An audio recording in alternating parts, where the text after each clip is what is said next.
Welcome to Hurrdat Sports Live. Fakes now down low. In front, stop! Dawson Cadder. In the corner, Crosby. Shovels it behind the net for Mantha. Jay shoots. He scores!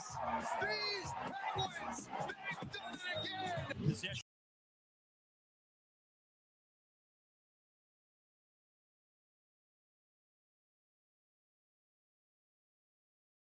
It's lifted high in the air, deep to left.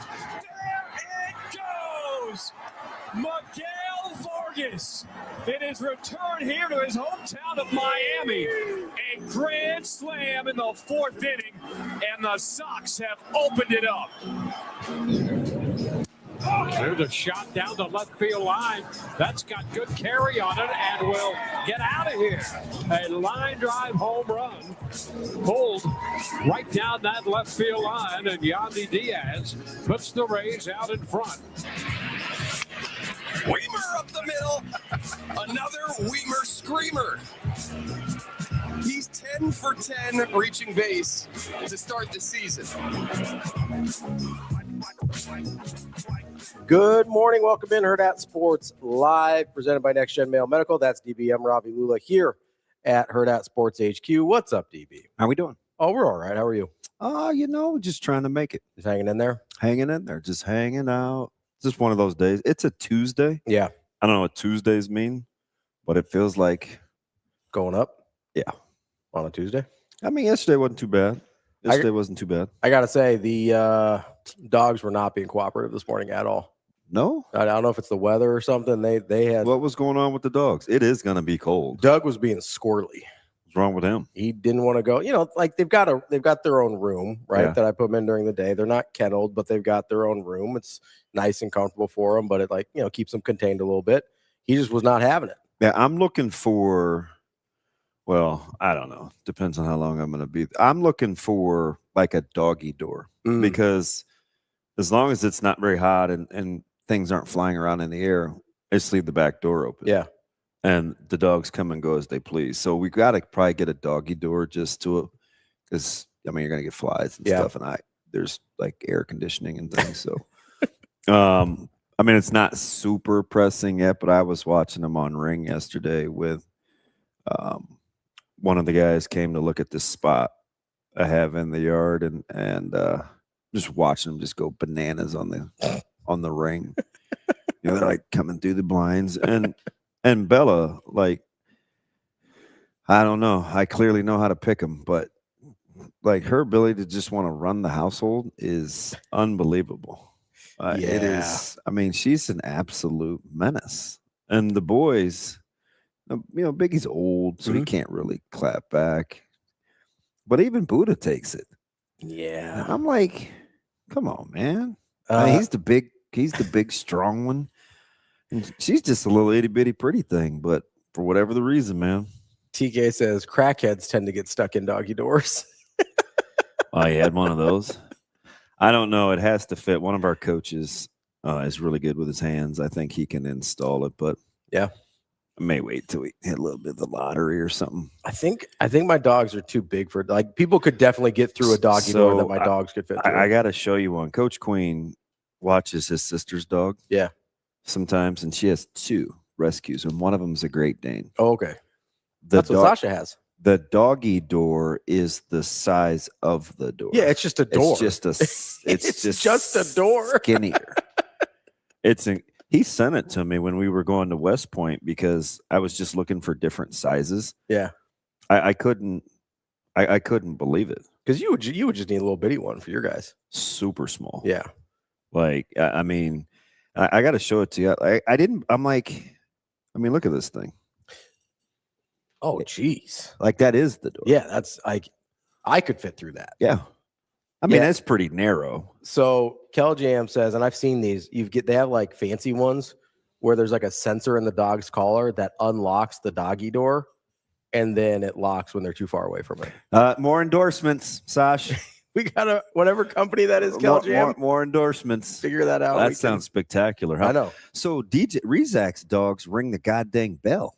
Yeah, mine do that. They'll like hit their nose on the bell. Well, so mine will hit the blinds like they know. Yeah. but I'm trying to figure out how they open. I need the opening mechanism. Yeah, that's you need one of these fancy collar ones. Man, Alex is on Taco Tuesdays already. Oh, It's early, man. 7:06 is early for a taco. Our breakfast tacos? I think so. Isn't tacos basically anything in a shell that isn't wrapped or covered and doesn't have beans? Like that's how we distinguish between burritos, enchiladas, and tacos. I guess so. Now I asked some of my favorite Hispanic folks, and that's what they were telling me. Juan, could you weigh in, please? Whoa. Or Jose Bueno.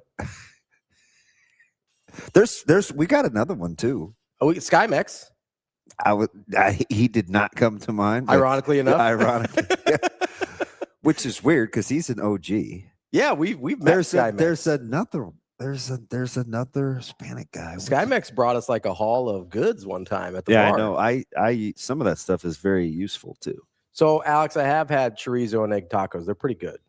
Yeah, I buy my chorizo from one place and one place only. It is spectacular. It is no grease. It browns like ground beef. It's sensational. Juan, the question, and it's still right now $3.99 a pound. What's the difference between a burrito and a burrito?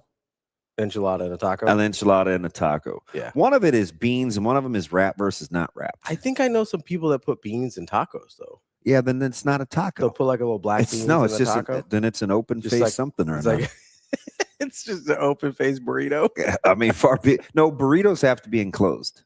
Yeah. So so I don't know. But enchiladas don't have beans, but they're enclosed. So what's the difference between like a taco and a tostado? Is it just open folding face? it? A tostado is like a tostada is open face. Yeah, but like if you folded it, it would become a taco. I would assume, but the thing about a tostada is you'd want it open face because it's the difference between a sandwich and an open face sandwich, right? Right. One's just open face. But as soon as you fold it, it becomes a different thing. I would assume. Is that I'm asking if that's the only distinction or not? I don't know. I feel like that's kind of sticky. I don't even recognize what we're. Todd says an enchilada is baked and covered in sauce. Okay, I could rock with that. TK, sometimes tacos also have hard shells, though. That's my point. Correct. So like you can. I don't think it's the hard or soft shell that makes the distinction. I would concur between a taco and a tostada. So do you buy? It depends on how bougie you are, but. Some people buy like the same brand of the tortilla soft shells or the burritos or the street tacos. I can't remember. Is it Mission? Mission. It's not a listen. Unless Mission wants to pay for my new doggy door, I'm not saying anything disparaging about Mission. If you like Mission, it's like fine. A frozen. No, they're like the shells. They're the brand. I've seen the tortilla they're chips. Okay. I've seen the tortilla chips. I think they crush the market because of convenience and it's popular. Sure. I don't know about in terms of quality. Yeah, there's some other soft shells I like. But anyway, having said that, they're all labeled differently. So they know what they're supposed to be used for. Or it's a scam. Another pot like the SEC. I'm just saying, like, if you're a company that makes shells for Hispanic food, right? Yeah. And you're like, hey, is that where we're going with Hispanic food? I mean, we can call it whatever you want. Okay. Mexican food, Hispanic food, whatever. Lots of people eat tacos. I don't want to narrow it down to one country, but yeah, tostada. Yeah, I'm with you, Juan. Tostitos are flat, right? But I mean, I'm saying as soon as you fold a tostado, it becomes a taco. I don't know. That's my question. Like, I understand the hard shell would be difficult to fold. But theoretically, if you could like heat up the hard shell and fold it, it would then become a taco. I'm with you. Hey, Sash, I tried, but I didn't really want the wrath. At some point, we have to tinker with the lights and like where they are and where we can still see Ravi's pearly white teeth, but we can see what's on here. You know what I mean? Where it doesn't have like a reflection, like a glare. I just put that on the old to-do list after we break down film tomorrow morning. We'll just do that. Just play with the lights. It's these overhead ones that are messing with a lot of things. Okay. Hey, do you know what? Like on a you know what I say? Turn the goddamn things off. That would be sensational. just cut out some of the overhead. No, we have these big airplane landing lights in here. We're good. We might need like 2 more if we're taking off the overheads, like maybe to the sides here. Yeah, but if we did that, I think that would work. I mean, these things are tough. He's. Yeah, that one is like I right feel like over I my need to head. ask for water, and they're asking me I like, do feel like I'm getting interrogated. I'm on this like one. my 4th hour of question asking.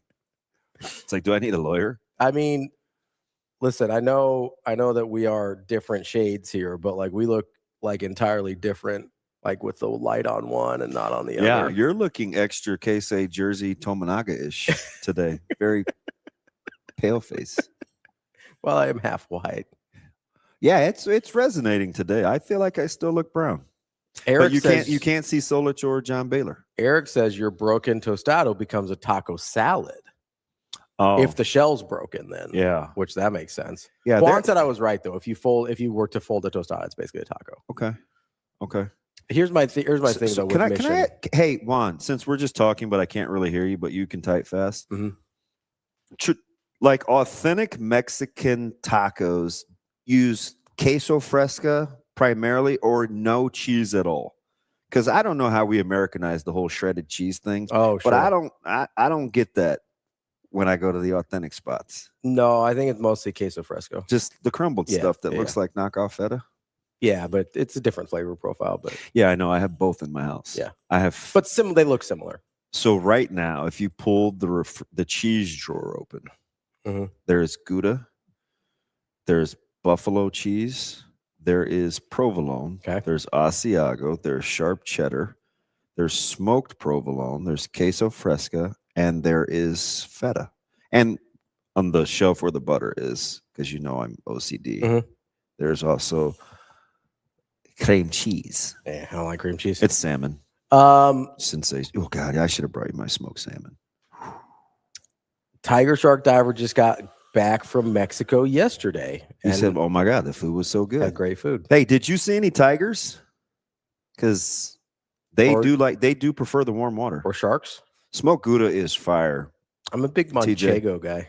Manchego's fine. Like it's very situational though. Yeah, it's like for a charcuterie board. Yeah. Manchego is very situational. Yeah, it's not like you wouldn't use it for everything. Yeah, you're not putting that on your sandwich. I don't think. No. Although maybe. I mean, maybe it's got good flavor. I want my cheese to taste like something. So anybody who's on that doggy door bit, holla at your boy. Shane, I thought of you this morning. I sat in the car and I listened to I'm Over It with Pat, the producer. And what was he over? Sash, we have another phone question. Oh, is that whatever? Or is it still? I just want to know. I just want an official update because I know lots of people would like to call us. What's up? I know that they would like to call us, but I also don't, just inside baseball, I don't control setting up a brand new number to copycat it. That's what I'm waiting for. Oh. Yeah. You're trying to copycat the number from the bar over here. So I guess it's a little bit more involved. Oh, don't we know people? I don't know. Yeah, we do. Get Brett where I'm waiting on them. Hey, Shane, I thought of you this morning. Pat, the producer, is over. He always pretends to be on like this low budget, although he really may be poor. I don't know. But he said he was in the cereal aisle. And I like to peruse the cereal aisle from time to time because even though you're not going to eat any of them, Micah likes cereal. And if we find the right cereal, Zoe will take it for a snack. But he's bothered by the fact that there are no more toys in cereal. Did that used to be a thing? You missed the toys in cereal, Stretch? I think so. I don't remember there being toys Yeah, in you cereal. probably started the whole iPad. I mean, these guys, they're like iPad kids. They're iPad kids. iPad wasn't invented until I was in college. Well, what'd you guys play with when you had your own? Did you play with action figures? Yeah. Did you play with trucks? I played with trucks, like action figures, Dolls? Legos. I was a big Lego guy when I was a kid growing up.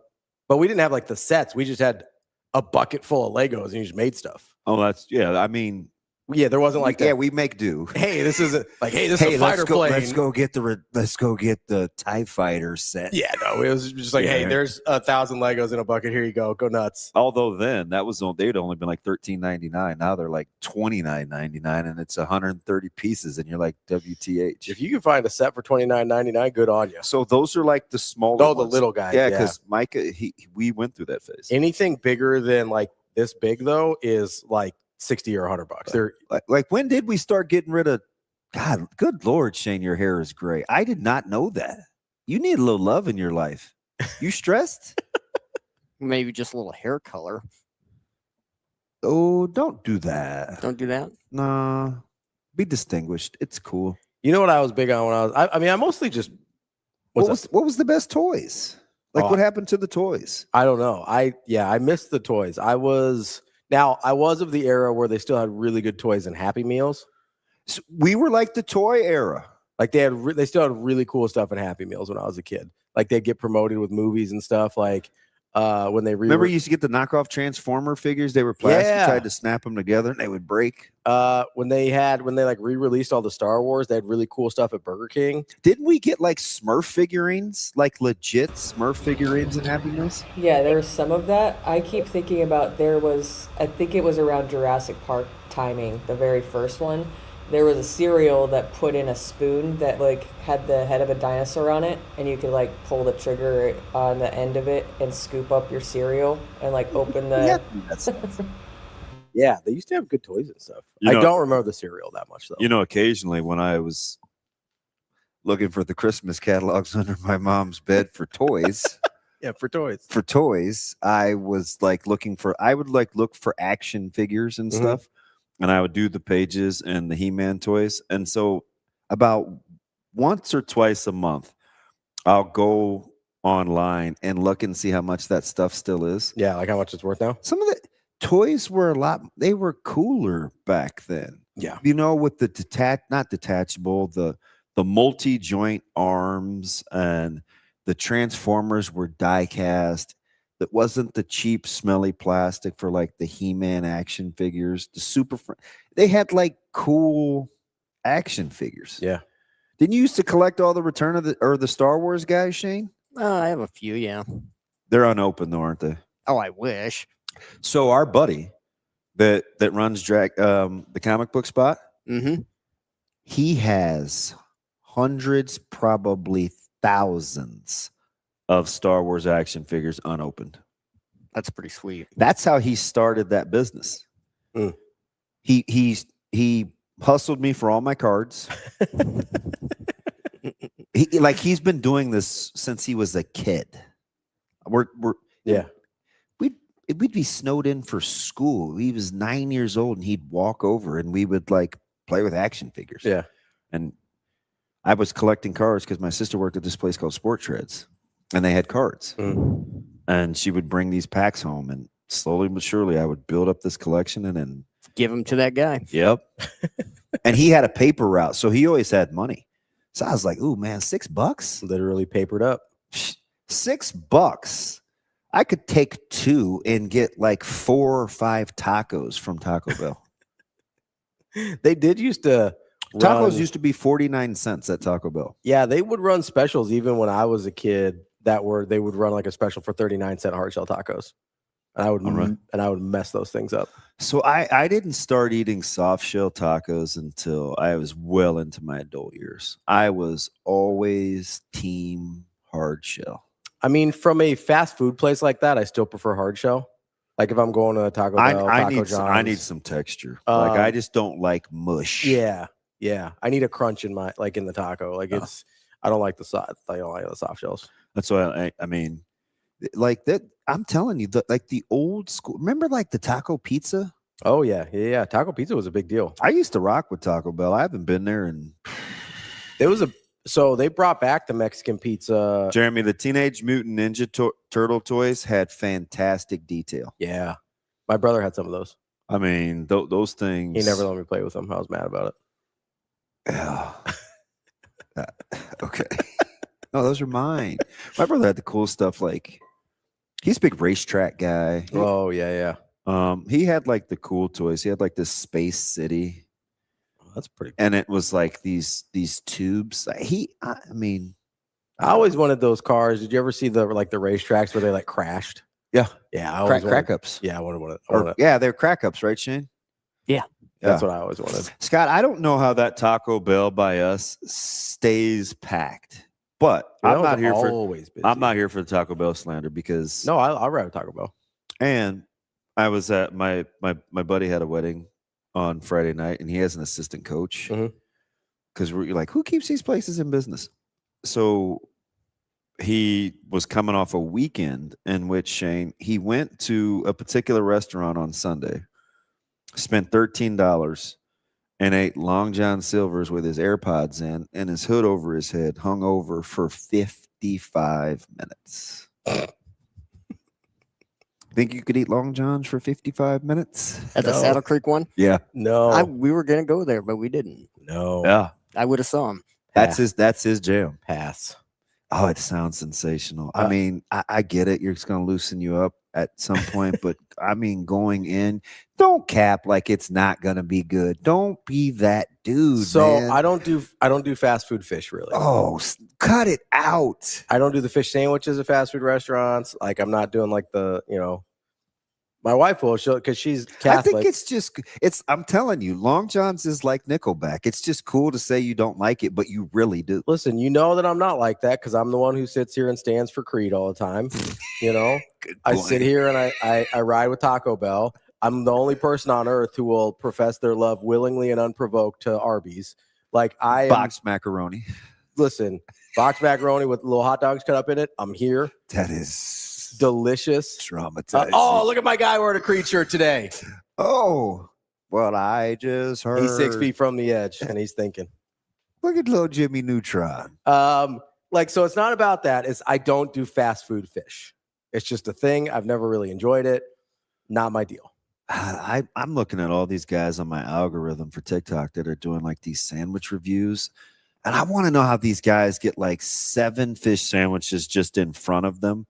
And they're like somehow fresh. Like are all the fast food places just within like 6 feet of you, where you're just like hitting them up? I'm gonna go here, then I'm gonna go here, then I'm gonna go here. I don't know exactly how they're doing it, but I don't believe it's like as authentic as they're making it seem. I think they're doing some kind of trickery. So Headley says you all need to go to Des Moines and have Tasty Taco. It's what they serve on Cinco de Mayo in heaven. Tasty Taco doesn't it have a red awning with yellow writing?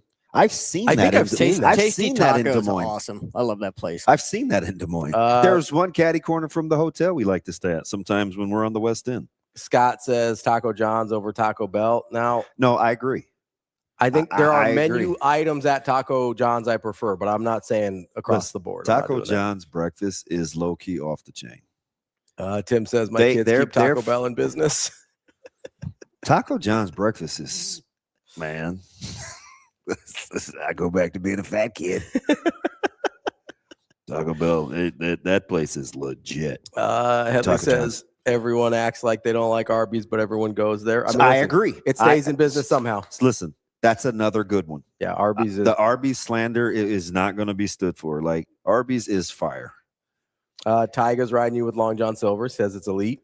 It ain't like you guys are just saying that. No, I don't do I don't do fast food fish. Like it's just a thing. Yeah, whatever. I'm not getting it even at the places that I regularly go to. Like I don't get it at Culver's. I don't get it at Arby's. I just don't eat fast food fish. Hey, I looked online because there's one by my mom's. I was over there yesterday.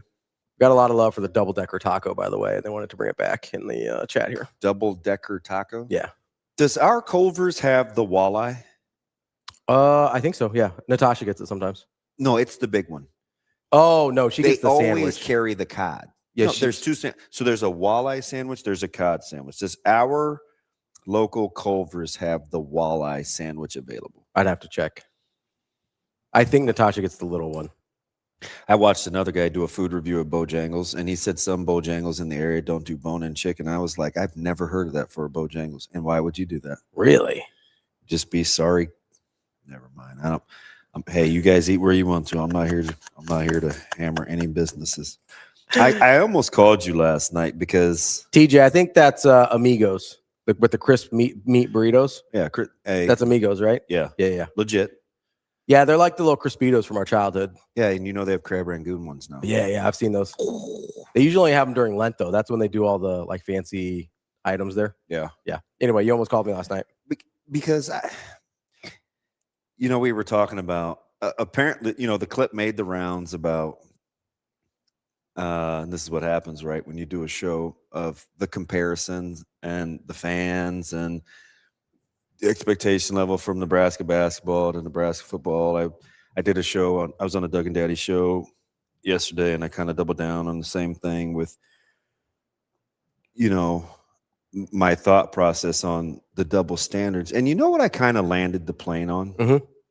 No pun intended because now my timeline is I got these guys going back and forth about resources, Mhm. right? People talking about private jets and Yeah, so I was talking about resources, Yeah. and I this is on the heels of, and this wasn't a hot take, and I'm not kicking up dust. I'm just telling you, Mhm. dig into the numbers on expenditures with football in the Big 10. Mhm. It's not what people think, and I'm telling you, I feel decent about saying lower than 8th in terms of spending. Okay. On player acquisition. Now, if you want to talk private jets, that's different because you can't say you're not receiving you're not seeing the fruits of the labor when you're looking at the 2027 class and the 2028 class potentially that's on paper. Mhm. Now you can say, hear my heart, I have to be very specific with people. I'm not saying you don't need to win in the meantime, Mhm. but relative to what Nebraska's spending on flights could easily pay dividends. Not whatever. That's location specific, like flying out of Lincoln on a humbug. I mean, whatever. I can't imagine what they spent on Ahmad Hudson alone. Sure. Yeah. Yeah. But anyway, a couple of mixed up points there. Let me back the thing up. Do you know what I think it is? And I need you guys to just, because I'm now starting to hear it with baseball as we're going to talk to Nick Handley. Mhm. He's at 8, right? Shane, did we get him at 8 or 9? No, he's at 9. We're going to talk to Mike FERRIN at about 8:15 now. Oh, I saw that Yeah. this morning. Yeah. I'm glad you bagged him because I was A little Major League Baseball this morning. I was going to lose my mind in the hallway. Yeah, we almost couldn't remember our We're in baseball guy's name. We're in everybody's way, and I'm like, listen, I'm not leaving until I figure this out. So you guys just going to have to go around. But because I'm starting to hear this with baseball, is talking to Ben this weekend, and it's like with Nebraska now being top 20, and what's expected, and this is how it should have been. When they got into the Big Ten, and Bolt was fortunate for the late run that he had last year because the season was a debacle, and 2 years ago they had the really good season and then flamed out in the regionals, and we start going into all this, and I'm like, here we go. It's like, and I get it because it's what makes it supportive. Yeah. But we misremember, right? When we want to let ourselves off the hook of being irrational. Mhm. Just keep it a buck, be honest with ourselves, and say, those that want to make super linear correlations between sports, just say, I don't care about the other sports as much as I care about Nebraska football from an expectation level standpoint. I think that's unequivocally true. Because that's exactly what it is. I think that's unequivocally true. No, but nobody's going to say, well, I just have low expectations for such and such, or I don't think they should be as good in this sport as I do in football, because that's where the patience what we're willing to put up with comes from. Which is weird because if we pull our stats on the stuff that we cover, right? Nebraska volleyball, Nebraska football, Nebraska basketball. Volleyball usually outperforms football. Yeah. And basketball, when they're good like this, is really, really strong, right? But I think you're right. Even though interest is sort of similar in terms of what we consume, our expectation levels in terms of what we're, like you said, willing to put up with is dramatically different. Because I keep, we were talking to Sam yesterday, and I keep coming back to this. I'm not trying to hate on volleyball at all. That is the flagship program of the athletic department right now, and rightfully so. They do everything right. They achieve at a super high level. But considering what they are to the sport and compared to the rest of the sport, I don't understand why there isn't more consternation over some of the postseason results. You know what I mean? Yeah. They lose before the final. Like going to the Final Four last year was like a non-negotiable. Yeah. And then they didn't, and nobody says anything about it. And I'm not saying you should, but I'm saying if you're trying to do apples to apples as much as possible, where is Nebraska volleyball compared to the rest of the sport and where it's been in the sport? And where is Nebraska football compared to the rest of the sport and where it's been in the sport? And where is baseball compared to the rest of the sport and where it's been in the sport? And where is men's basketball and where is women's basketball? You could make the argument that volleyball in the postseason has had some of the worst results in the last, 8-9 years since the last national championship? Like, I think you can make that argument compared to who they've been in that sport versus, and I'm not saying you should be screaming and yelling and whatever about not winning national championships. My point is, I don't understand why there is that dramatic of a difference when if you're talking about achieving at the highest level, volleyball by far is the one that is closest to that standard. And it seems like once they lose in the moment, for the most part, and maybe I'm just not in those circles, I don't know. But for the most part, it seems like we're just like, okay, well, season's over. Yeah, I think being in those circles is interesting too, because there's a couple of basketball guys that I talk to, women's basketball, because I like women's basketball. Mm-hmm. And this one gentleman in particular is pretty animate. He knows that I have an affinity for Coach Williams. And he gets so mad sometimes at some of the outcomes at the end of games. And he's animate that this is a top 8 roster in the Big Ten. And he goes to the team. He's like, I'll take this to my deathbed. This is a top 7, 8 roster and this, that, and the other.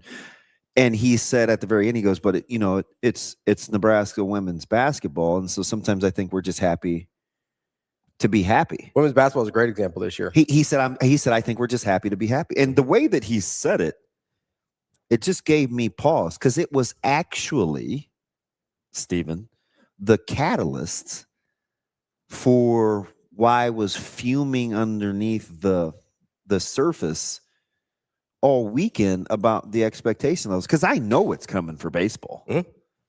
Like, yeah, I mean, 8-1 start. You're 6-0 in midweek. Like, you're top 20. Like, I know it's coming. The expectation level will shift, but then it will be. I mean, does anybody remember who, after Nebraska lost to Florida in the regionals 2 years ago, like what happened after that? I mean, only like baseball, like the diehards guys do. Yeah, but right, wrong, or indifferent, football is just never going to be afforded that luxury, because apparently more people like the sport.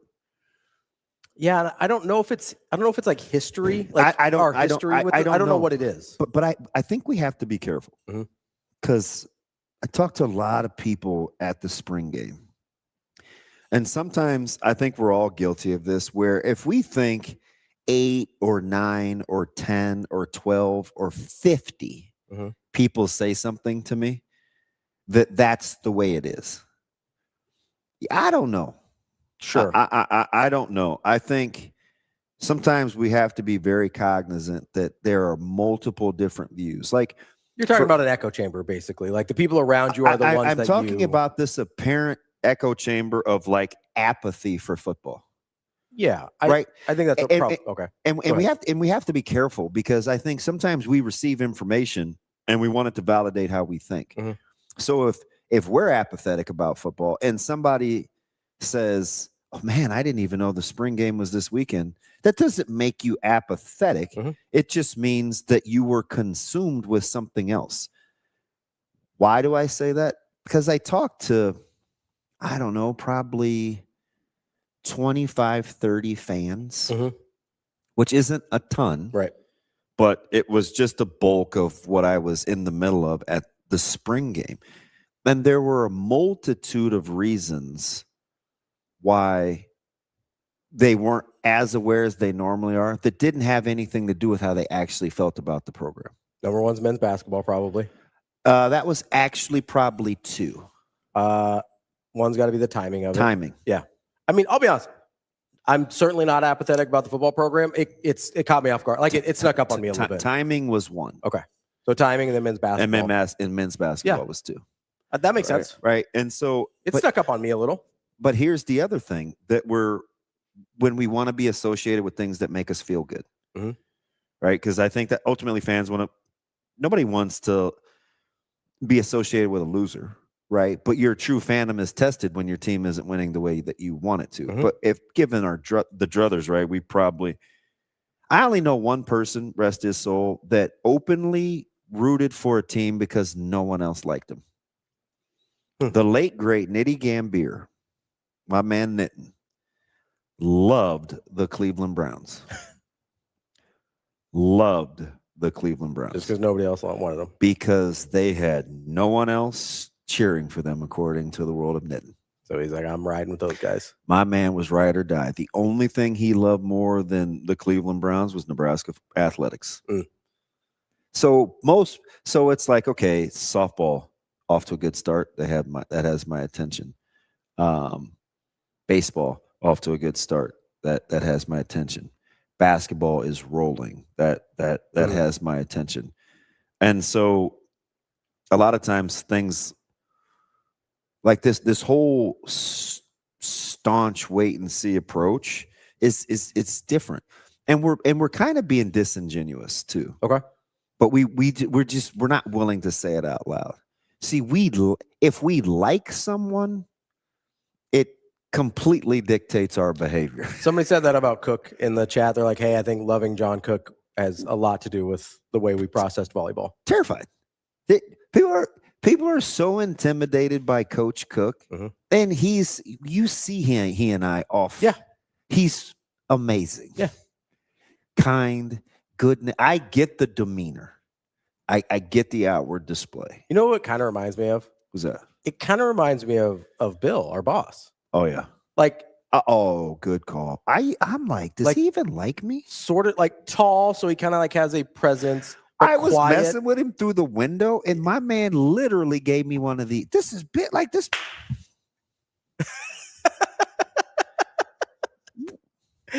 Is it? That could be me. But every like real interaction I've had with him, very pleasant. Oh yeah, you know, for the most, like, hey, come on over. Use the, yeah, you know, super kids. kind. Yeah, good natured. But if you don't know him at all, like he comes off a little intimidating. So you know, and I was saying this to Doug and Daddy yesterday, on the Doug and Daddy show when I was talking to Jim and Doug. We're much more patient with other things because they haven't given us anything outwardly to be inflammatory about. I told you, Coach Rule is well aware of this. This is what's fascinating to me is he knows about the backwards hat. He knows about the resources comment, and he knows about the hell on wheels. Right? So those are the things that we're going to hang on to when things aren't going the way that we want them to. Yeah. Even though we know in our heart of hearts, we were better in 2025 than we were in 23. We were better in 2025 than we were in 2021. We're not as good as the comments are. No. Oh, as the comments that he made were. We're not as good as the comments he says are. So that I think that's what bugs us. He has to own that, right? Like that's he knows why he said it. Yeah. Right? It didn't go the way that he wanted to. So he can't go back and get it. And right? He can't say, he's not going to sit here and explain, hey, listen, man, my guys didn't think I was a real ball coach. Coach Snow challenged me. I wore the hat backwards. I wanted to show those guys. So your back's against the wall. You're heading into a bowl game. It's super doom and gloom. You're revamping your staff. He did that for his guys, not for us. And I'm not saying I'm skirting pom-pom and I'm loving it, but I know why he did it, right? Yeah. So again, went over like a lead balloon. I know why he said hell on wheels. He knew how they wanted to play. And I think he liked his group. I think he liked a lot of guys in that room. And again, remember, the difference between an excuse and an explanation is ownership. You know what he would own? He didn't have the right guys in the building. Those hires were on him. And I guarantee you, if you sat him down right now and he trusted people enough to just do with the information he'd be like, look, man, I got to own it. I needed to make a change on the back end. I'll tell you why I made the decision I made with a defensive coordinator. I'll tell you what happened along the D-line. Like he knows he's got to own it. He's not running from it. Mm-hmm. He's like, look, man, this is what happened, but this is how I'm correcting it. What you're seeing now is the correction.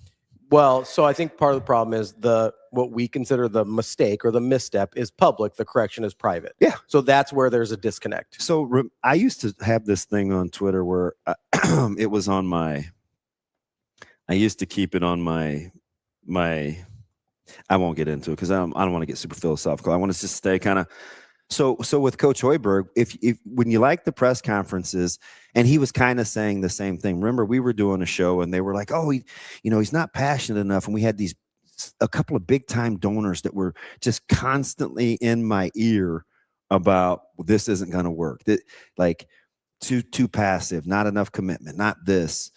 And it's like, but you guys don't give him a hard time because he's a nice guy. I remember hearing that, right? Similar to how we feel about Coach Cook. It's how we evaluated it. I mean, it's pretty hard not to like Amy, right? So you're not really going to go out of your way to say anything disparaging because they don't put anything out there for you to not really like. Yeah. So the more you talk, the more you leave yourself open to interpretation. When you've made a couple of bad decisions, people aren't going to forget about that. There's a reason Fred got 5 years to get a winning record.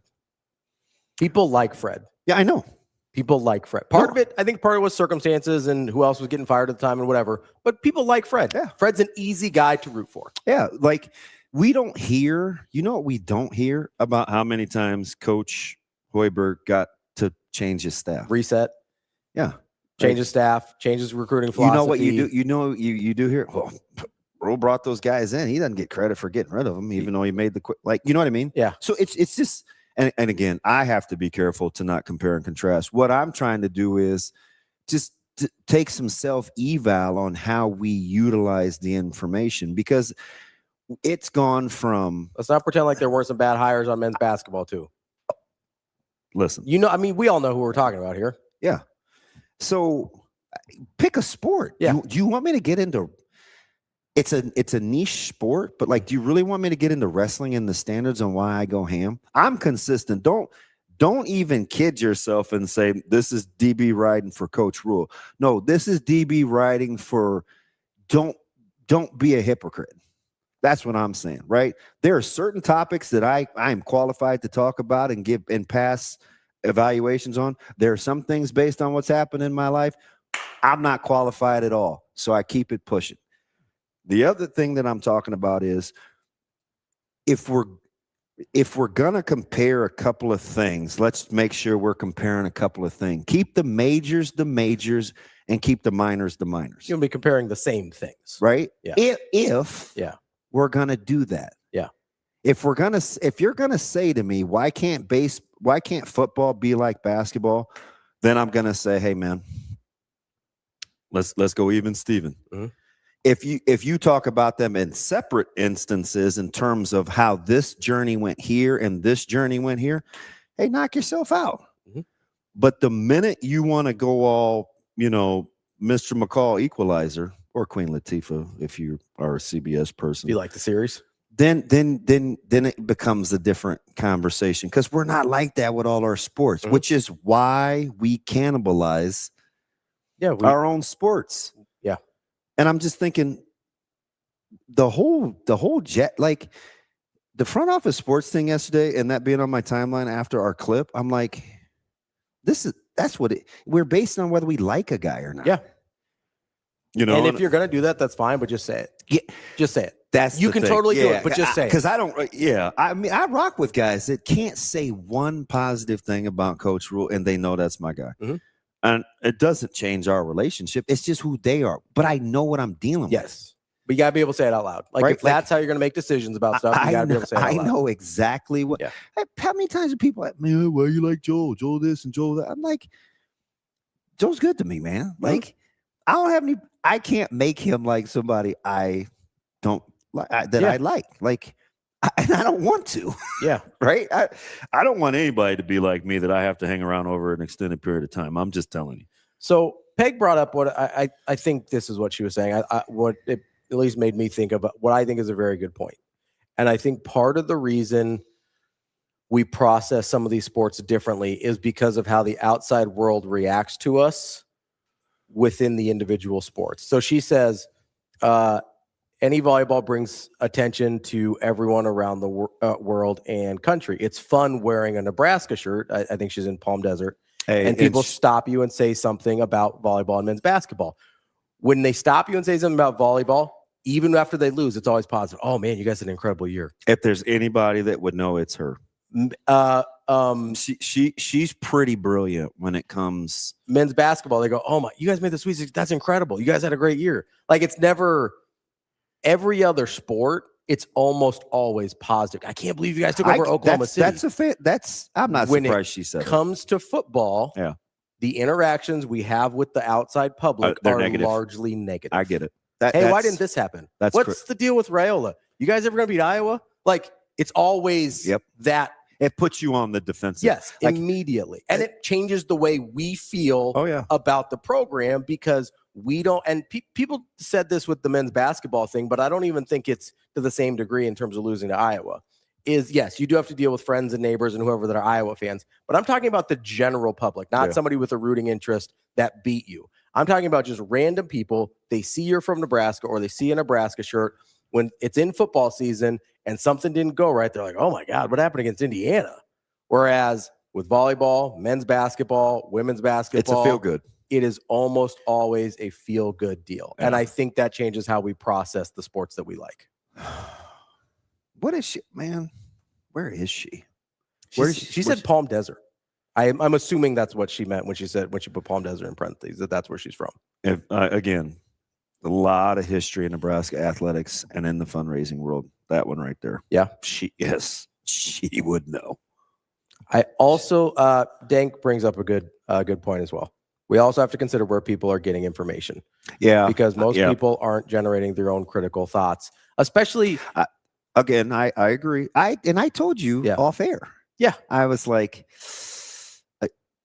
we have to be careful that I make sure I don't receive information based on what I already think. Yeah. Which can be hard. It can be really hard.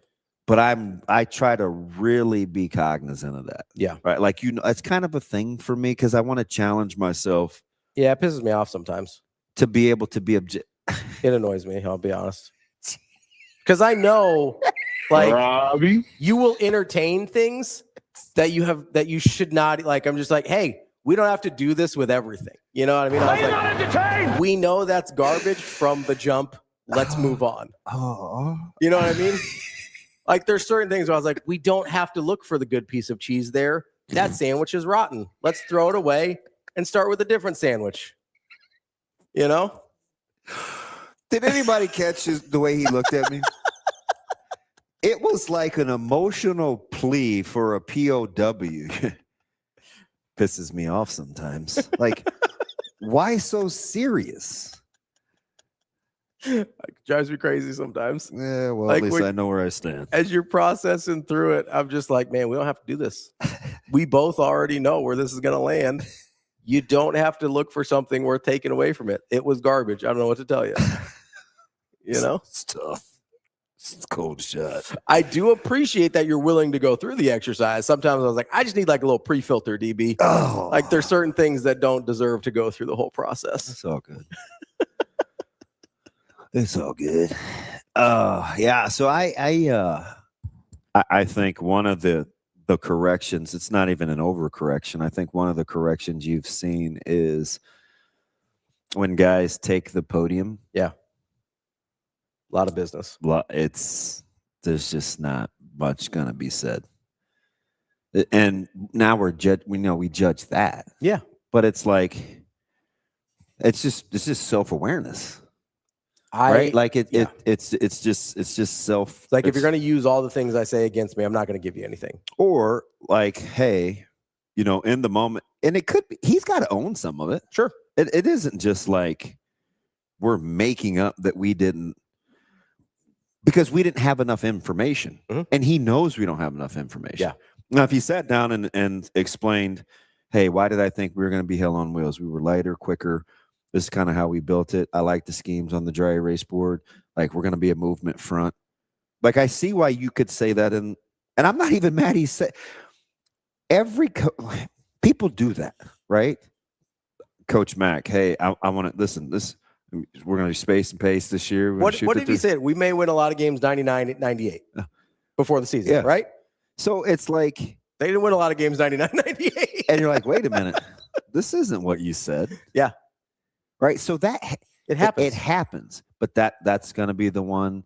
The head backwards is petty. I know I keep going to it, but that's what people want to do when they want to poke. When they want to make light. Yeah. Just immaturity, right? When they're being childish. But the other thing about the resources now, we now have the money. And listen, all I'll say about that is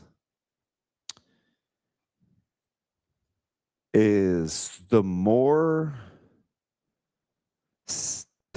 success other sports have, the more potential there is for reallocation on what's actually spent.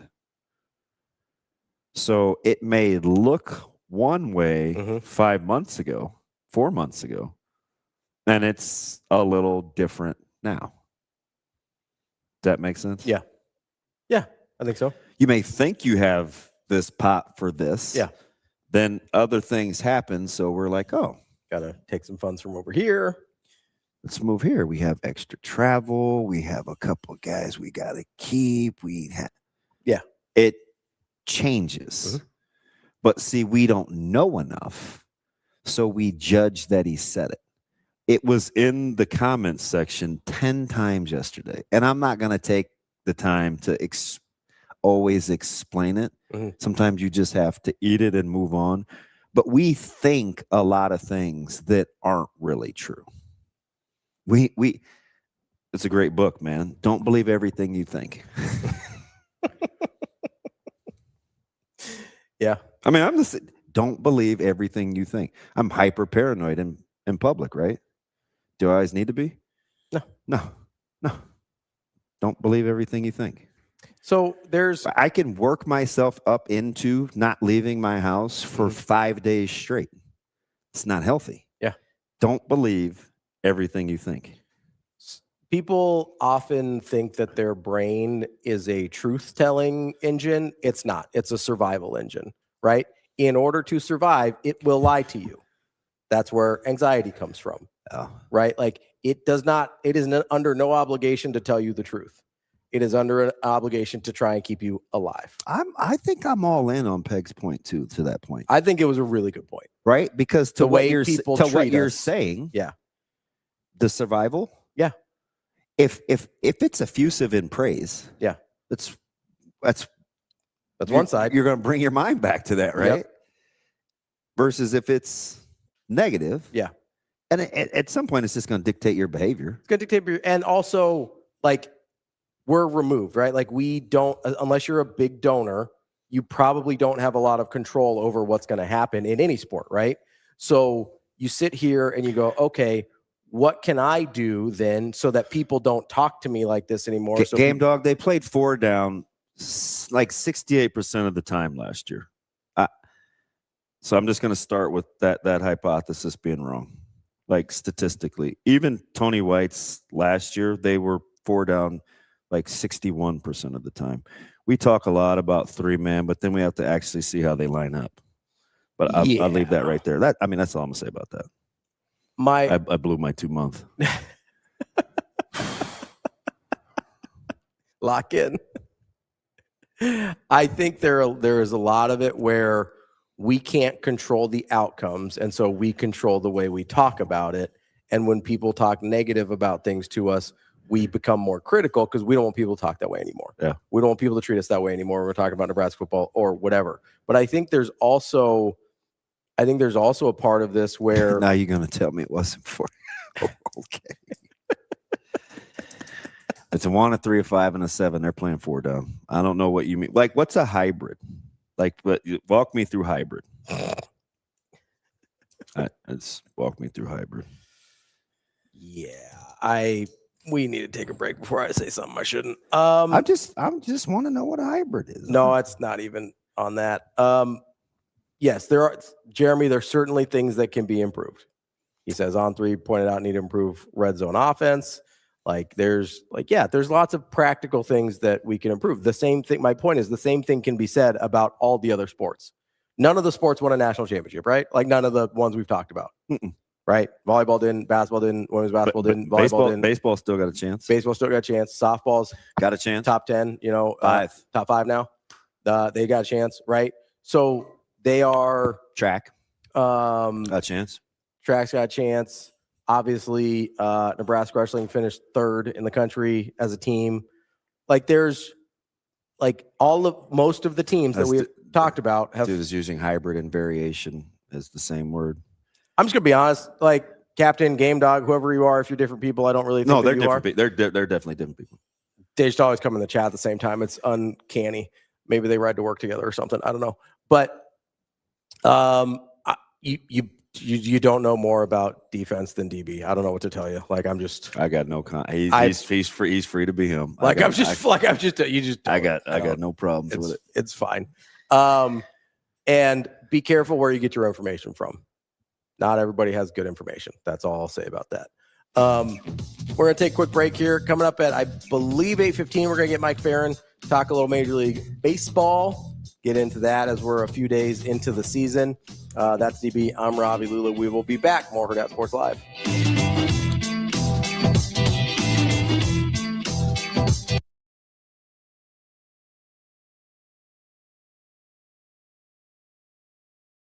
March into savings at Edwards Nissan.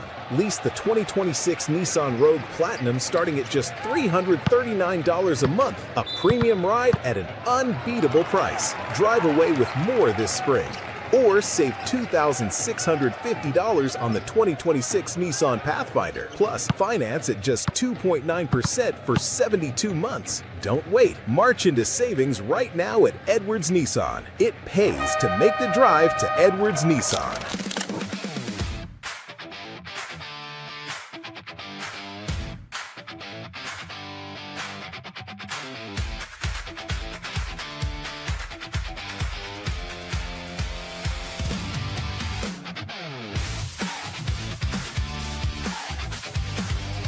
I'm not sure if that's a compliment or an insult. It's changed. The one thing that I've done, I was a high school basketball coach. I was a boarding school coach where we had to recruit all our players. I was an AAU coach where there's no transfer portal. Guys can, if you're not honest with people in the recruiting process at those levels, we've had that deal for a long time. If you're not honest with people, if you're not forthright, if you don't have an intentional plan for those guys, you're playing against them a week later. So I think when he says that, it probably has something to do with that. I've certainly worked in that field of kind of the grassroots side of basketball that's been that way for a few decades now. So hopefully it helps us navigate these waters. I mean, it's like every place we've got challenges and we're going to work through them.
Welcome to Hurrdat Sports Live.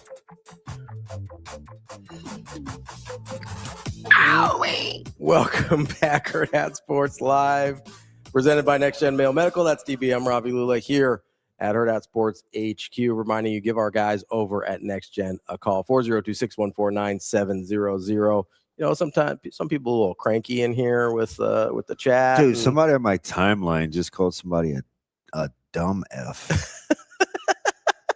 You know, maybe dumb F LOL. Like they're arguing over the whole expenditure jet thing. Maybe it's not just your disposition about Nebraska football. Maybe there's something going on inside. You need to get your health checked out. Maybe that's what's putting you in a bad mood. Yeah. Give our guys a call, 402-614-9700.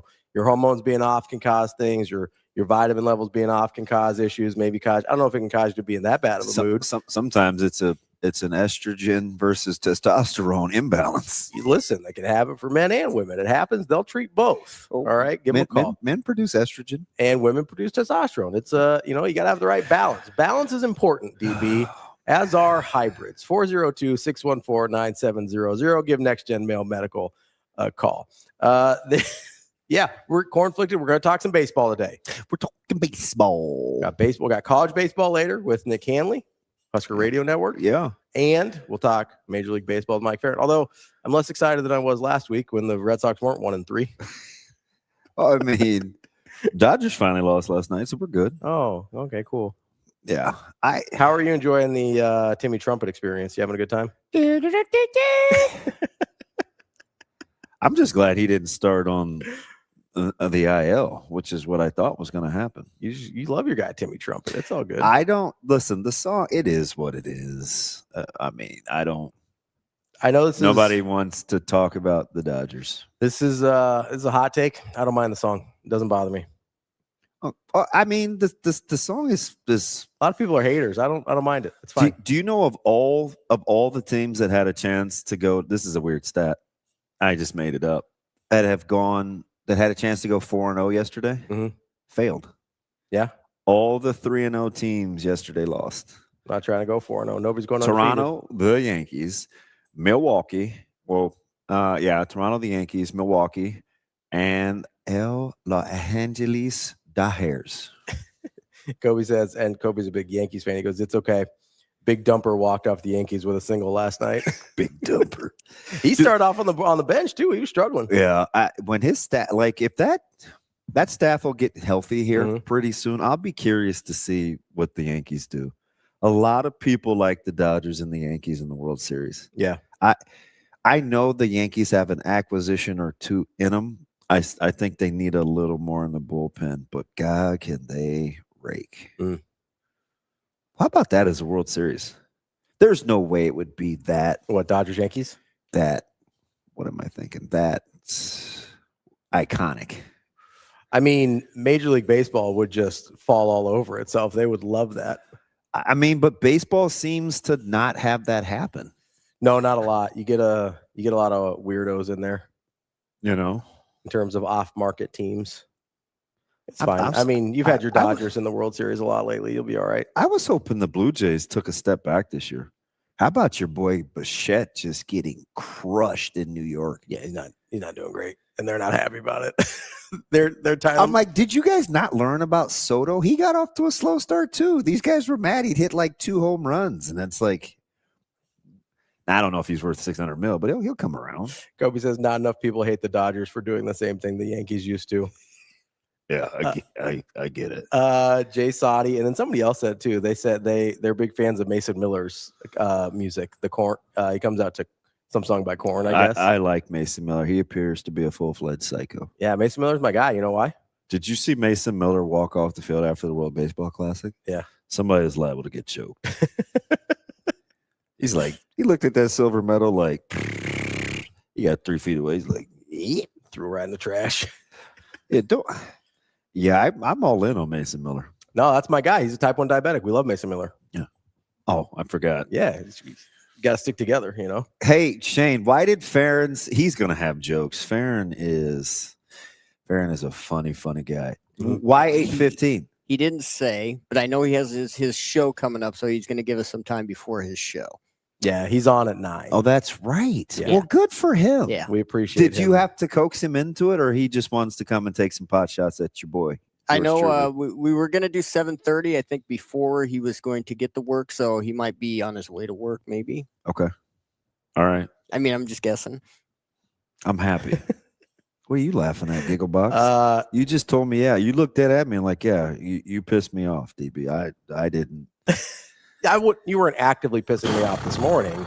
It's when you do that particular thing. I was like, yeah, it kind of pisses me off. Oh, I acquiesced this morning. Do you think I was being soft? No. All right. I thought you were doing all right. No, I was laughing because when we were talking about Arby's earlier, Tim texted me. He goes, bro, yesterday I Ubered Arby's to my TB? wife. Yeah. To be number one husband. For fast food, like Arby's is elite. Dude, Arby's is good, man. Arby's is really good. I don't know what to tell people. I don't care if it's burger, chicken, fish. It's really good. And I didn't even mention what they're supposed to be, and that's roast beef. I don't even get the roast beef sandwich. And honestly, you probably, because you don't eat that way, the thing that people like the most there is the potatoes. Yeah, and they got hustled. They got bullied into bringing the potato cakes back. I wonder why that.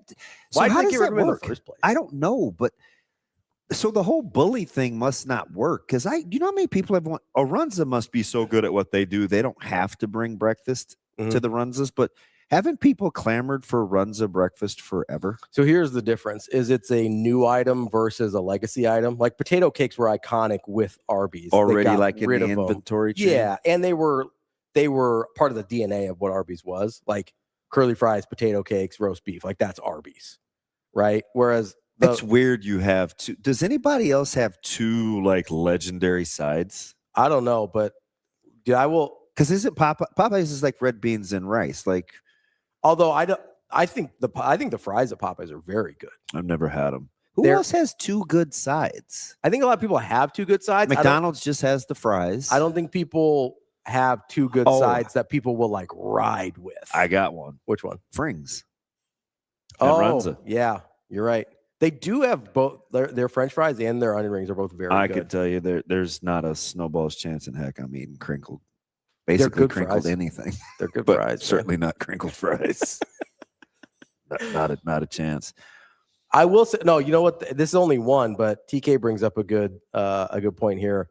The sauce is more famous at Cane's than any of the food items. Yeah. Have you ever? Again, I don't want to disparage any businesses. It's very hard to stay for profit, but Panda Express, man, I should let Kobe.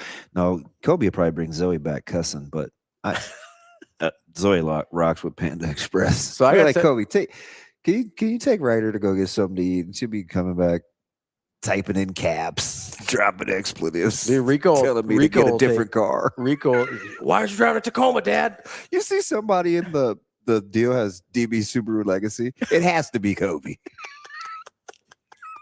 No, you need to get Rico Rico loves Panda Express. He'll take Zoe. Okay. Oh yeah, and he's got littles. Yeah, he's good with kids. Yeah, she rocks with their Panda Express is fire. She rocks with their orange chicken, and so I got the sauce because I found a really good brand that has like all white meat breast for their popcorn chicken. So I just would put the sauce on it, and of course that wasn't good enough. Todd, they have good food in general. Surprisingly good food in general. Who's that? Hy-Vee. Surprisingly good food in general. There's only one switch. They're sensational. Yeah. There's only one change I would make. What's that? I don't like the breading on their fried chicken. But the quality. Yeah. That's where I buy. That is Kobe's bracket. Had to be. Had to be. I said there's only one dude. I said that is K Bizzle. Isn't that weird? So Rico and I went to a place for lunch yesterday. Okay. And I'm going to be honest. It was everybody in the you guys go out to eat a lot. Can I get on your budget or is it cheap? It's not bad. Like it's mostly fast food stuff. It's not crazy. Oh yeah. We went out to, and you know, I try and take him and Austin out to lunch because they work really hard for us. So I like trying. I wish I need to be better. So like once a week I try and take them because they're good to us and they work really hard. So do I like Austin enough? But so we went to there's a fad going through the office right now, and I'm not going to say the name of the place because I don't know if they're local or if they're a chain. I don't mind killing a chain. I don't want to kill somebody that's local. The chain will be fine. Like, yeah. And so, but there's a place that people in the office have been like getting a lot lately, especially in the last like month or two. And they've been freaking out about it. And so Rico and I hadn't been there. So we're like, hey, let's go. He suggested Panda Express. I was like, let's go to this place instead. He's like, all right, let's go. I'll be honest, it was pretty mid. And I think it gave both of us a little digestive distress. Did AJ go? No, he brought food from home yesterday. Oh, he's so responsible. Well, so he's going to have to run 400 miles pretty soon. So I think he's watching his weight. How is he going to pull that off? So I think we've got a plan. 80 days of 5 miles apiece? Nope. He's crazy. It's a crazy plan. So he's not going to actually run from Sydney to Sydney. He's going to run the mile equivalent because he can't miss work for 40 consecutive days. Yeah. So he's going to run a half marathon basically every day for a month. Why so condensed? Because he just doesn't want it to drag out. Why not do 10? Time. Why not do 5 miles for 80 days? It's in the summer. I don't know. Because he's a little crazy. You know that about him. I like the challenge, though. Yeah. I rock with his. He likes to challenge himself. Yeah, I like the fact he's headstrong. Yeah, like he's determined. So I think he wanted to make it challenging for himself. I also just didn't think he wanted it to like linger. Like just linger on. I think he's trying to knock it out in the month of April, basically. Big cranberries guy. I'm more of a zombie than a linger guy myself, but you know my favorite song. Which one? 21. But no, so he's gonna. I think he's watching the intake a little bit closer because he's gonna be on a. He's gonna be Forrest Gumping it here pretty soon. What genre of food was it? Yesterday in the neighborhood. Not the exact same, but in the neighborhood of Panda Express. Okay. He said he gave the bubble guts. That's mildly disgusting. I'll be honest. I don't think either of us felt great after. A little leaky. Not like indie. It's horrible. It wasn't like that, but it was kind of like, wish I didn't have to do this at work. So if you only had one fast food place, what would it be? It's hard not to say Arby's. I love Arby's. I'm trying to think if there's something. I wish Arby's had breakfast. I'm trying to think if there's something more versatile or something that has breakfast that I could go to. You know what I mean? Fast food forever. That's tough. You'd have to have breakfast. Yeah, so I think Arby's gets eliminated because no breakfast. But there's not a ton of the places where like I like their breakfast and the rest of their food that much. Have you had any of the new sandwiches at the two iconic fast food burger places? No. You know, because they changed. I haven't. The whoopie and the big starch is supposed to be different. I haven't had either of those. I just asked the question. I usually don't. I mean, I don't go to the one place hardly at all. Oh, Tyga, I probably. Oh, that's probably. We have our guest, by the way. Hardee's too. Hardee's was the one I was thinking of. Hardee's goes pretty good. Not as good though as our guy Mike FERRIN. He is first time, long time. He is joining us on this show, right? Yeah, he was our original. He was my original find. He left me for Mike, the other guys. How we doing? I'm good, boys. How are you? What are you talking about, man? I went all the way back to like way before you were even a twinkle in that old place's eye. Come on now, yeah. Let's stop. Those are my guys over there too. I love Bish. They get the best out of you because of your comedic skills. I like the barbecue, the grilling, and smoking takes. Man, they're not stretching your limits enough. Yeah, well, that's why do you think I take pot shots at them so much? Do you still have time to cook? So we have friends in from out of town, so I was able to. I grilled last night, so yeah, I did a little bit. But it's been the last month has been insane, right? I was on the road for the WBC for 2 weeks, was home for a day, then was doing a couple of games on the East Coast for the ACC, home for 2 days, back doing ACC last weekend, then I had a game Sunday night. So it's been awesome, but I haven't had as much time to cook or bake. Now my wife has gotten me into making sourdough, so I'm like 6 years late on the trend. So you got caught up in the sourdough cult. Can I got one question. I'm not hating. The sourdough thing, like, what are you guys doing while you're waiting? Like anything. Like you get like a 4-hour wait, right? So like you just go, it's not like you need to be babysitting it. It's bread. It's not thermometer in there. No, but I mean, it's the same thing as if you're smoking ribs and it's going to take you 5 hours, right? Like, what are you going to do? So, man, you don't have to babysit it very much. It's fine. It's more the like having to come back every half hour and slap it around, which is actually kind of fun. Like, so here's my question though. Like, so I understand during the 4 hours you don't have to babysit it. It is a very high maintenance thing in general. Like you have to feed the mother or the starter or what but it's like once a day. It's like you put like a little bit of flour and water in it, mix it up, then you put it away. And if you don't want to use it for a while, you put it in the fridge for a week and then feed it then. So it's less maintenance than I thought it was going to be. So I will tell you it's not the easiest thing that I've been involved with. I do it because my wife has requested it and I love her, and she does not bake because she's very bad at following directions. Whereas I am a rule follower, believe it or not. So yeah, I'm serious. That's all of that is true. I love the sugar with the little vinegar. Oh, I love her to death. She can't follow directions. She would tell you the same thing. She has face blindness, she claims, so that she doesn't have to remember anybody's names. Is that a thing? Yeah, no, that is a thing. It is a thing. I don't believe her. That's between us. She'll never know about that, right? So that's like severe, Mike. Like he tells me he's not color blind, but he like doesn't know uniforms. Do you believe that? Well, only because it's severe.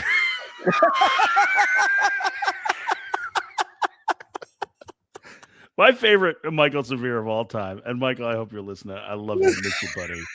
Is still the when he decided that he was no longer going to be a baseball fan and that he'd given up on the Mets and they made it to the NLCS that year. That's like the chef's kiss of I'm done. I never want to talk about baseball again. And then all of a sudden his favorite team is playing, 2 wins for the World Series. That was amazing.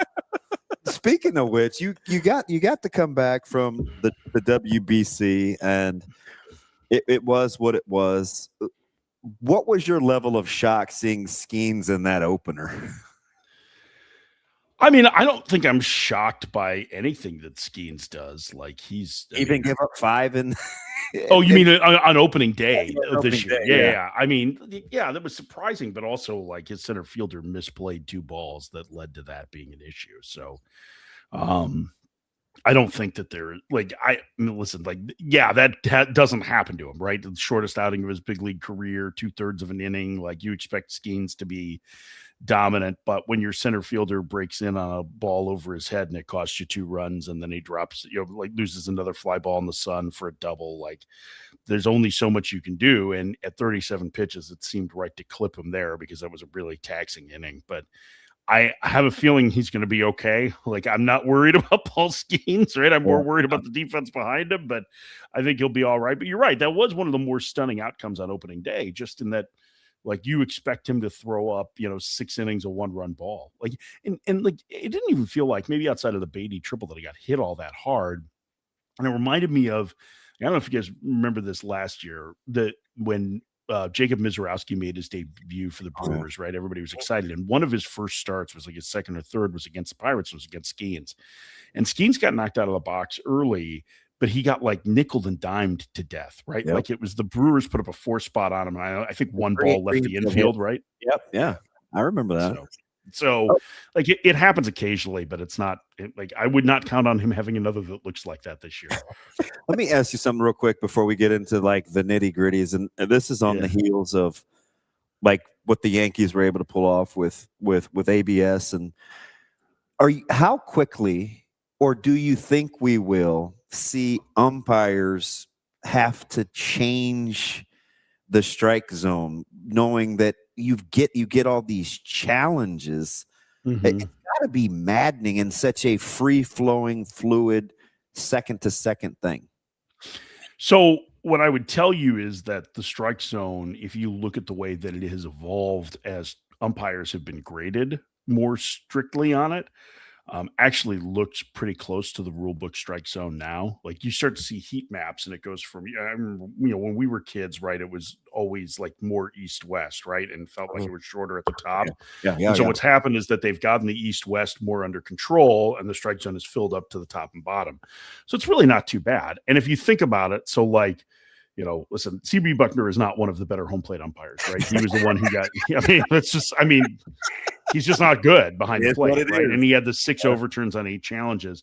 Well, it's not like there were a lot of those pitches that missed. They were borderline pitches. They weren't missed by a ton.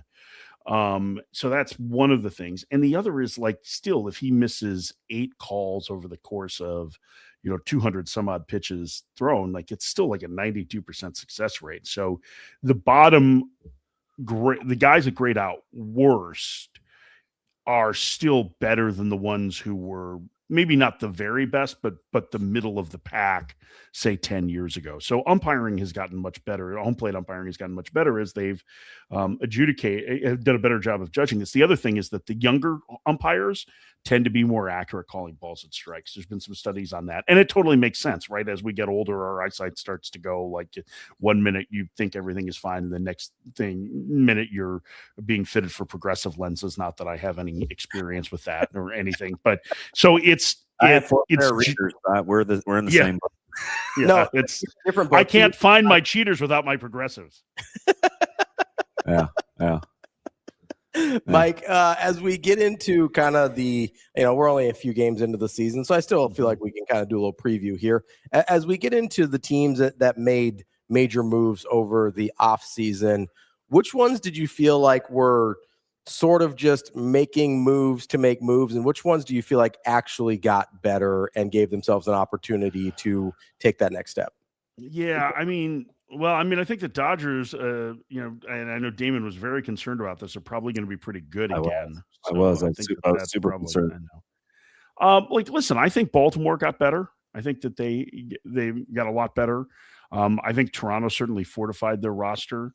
I think Boston tried to fill as many holes as they could. So I would say that they, did a decent job of that. I really like Kansas City's winter. I thought the Tigers had a good winter. So, and that's just in the American League, right? Most of those teams, in the National League, I think the Cubs addressed their 2 biggest needs, which was having an alpha in the room with Alex Bregman and adding a really good starting pitcher in Edward Cabrera. I thought he looked great. I thought Cincinnati had a good winter. I thought the Mets had a good winter. So I think it's, basically if you're reshaping your roster, I think it's pretty good. I don't know that I would say that there's anybody like, if you want to say that the Pirates, hey, they added a bunch of stuff and it makes you feel better about it, but they're not a playoff contender. That's fine, but they had to address some things and their butts are on the line in that organization right now. So I get what they did and I support it. I don't think they're going to be good enough offensively, but I think they're certainly better. So I very rarely think that anybody makes moves just for show, because billionaires just aren't interested in wasting money. So you got to make sure that they're not interested in spending their money either, but they just are like, you're trying to make moves in an effort to make your team better. Not everyone is going to be to try and compete for a championship. Some of them are to try and take that next step forward so that you have a better base to build from beyond that. So let me ask you something. If we're talking about like the health of the game and billionaires spending, Mike, how do you think, and I'm going to set the Dodgers aside just for a second here. For as shaky as folks have thought Manfred has been as a commission, they may have another stoppage depending on what happens with the umpires.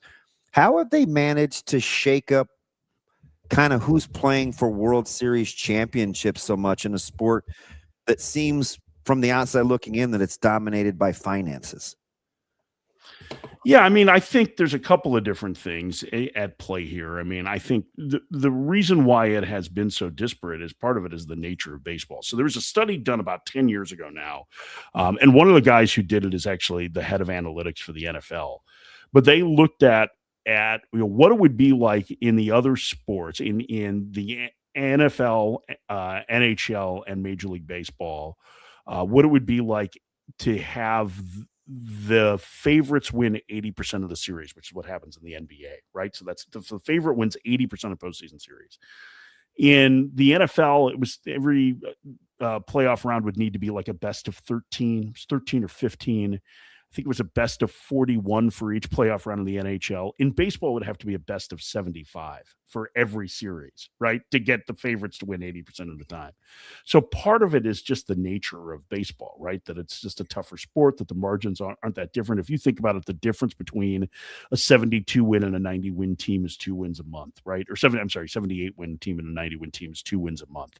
So it's not that much different. So I think part of it is the playoffs. I think that is a greater equalizer in this format. I don't love the fact that 40% of the league gets into the postseason, but I do think it makes it more fair in the sense that it gives some of the smaller market teams a better opportunity to be able to compete for the postseason. So I think that's certainly part of it. You're right that the finances are a major factor. And right now the Dodgers, because of Ohtani, and not because of Ohtani's contract, but because they've maximized his revenue internationally, has been a windfall of cash for them that I'm not sure that anybody in the league could have predicted. And so their revenues are completely out of whack with even the next big market teams, right? They are making a lot more money than the Yankees are, which is crazy to think, right? So there is a revenue disparity in the sport, but I would not listen. I feel like if a billionaire tells you something is really good for everybody involved, it's probably best for the billionaire. So I would keep that in mind as you watch the collective bargaining negotiations here over the next year. And when you see the players fight, when the league tries to talk about a salary cap, you'll know why. Because it doesn't, to your point, it doesn't necessarily lead to competitive balance. It leads to the perception of competitive balance. Okay. So along those lines, on the heels of that, I'm sorry. How important is the television package that's going to have? Because that's the thing, right? We can talk about the first part, but without your media partners, I just don't see how they can move it. Yeah, I mean, there's this. The league is kind of put out there like, well, one of the issues we have is that the franchise values aren't growing as fast as the other sports leagues, and they're all capped. And it's true that they're all capped, but those other sports leagues have massive national television packages, right? The NBA's TV package is what MLB is shooting for. I'll be interested to see if they get there because it's a different, animal, I think, with baseball versus the NBA in terms of the number of games and, how you want to try and nationalize what has been a regionalized sport. And make no mistake, the owners did very well in regionalizing the sport on television. Like, they made a lot of money out of it, but they probably lost some of the national prestige with it. And so it's a matter of how do you find that balance now? So you're right. Like, the new TV package, whatever it does, is going to significantly increase the values. It's going to significantly increase the amount of money that comes into the league to each of the teams, but there's still going to be disparity, right? And so, that's the problem that a lot of the issue that we face is owner versus owner issue, in that there is revenue sharing, but are there better ways to divide up the revenue sharing? Should the smaller markets be able to keep more of their money? Because everybody throws all of their revenue in the pot, and then they get back, it's something like, it's like 38% of their revenue or 40% of the revenue goes into the pot, and then it gets redistributed evenly. And so the teams that, put in money don't necessarily get any back, but the ones who didn't put in money get a lot in some cases. The question is it better to have the bigger market teams, for the good of the league, put in more money and have that funneled to smaller market teams? And I think the answer is probably yes, with a giant asterisk that money has to be spent on payroll to try and improve competitive balance. So that's the thing, right? Because you had their equivalent to luxury taxes, and what happens to finances if you weren't spending X amount of percent of your cash flow over 3 years? Did the accounting just get away? No, there's no floor. I mean, there's no floor for spending, right? So, I mean, that's part of it. You're right. The luxury tax is a soft cap, but just in this last CBA is when the money from the luxury tax has gone to revenue sharing instead of the general fund. So things changed in the accounting in the last 3 years that actually have distributed the cash in a different manner for teams that should be more beneficial to those smaller market clubs. But the last CBA, we had some pretty significant changes in the sport, in the finances, in everything, the draft lottery, all of these different things that came about. And I don't think that we have a full idea of whether or not they've worked or what their long-term ramifications, positive or negative, are.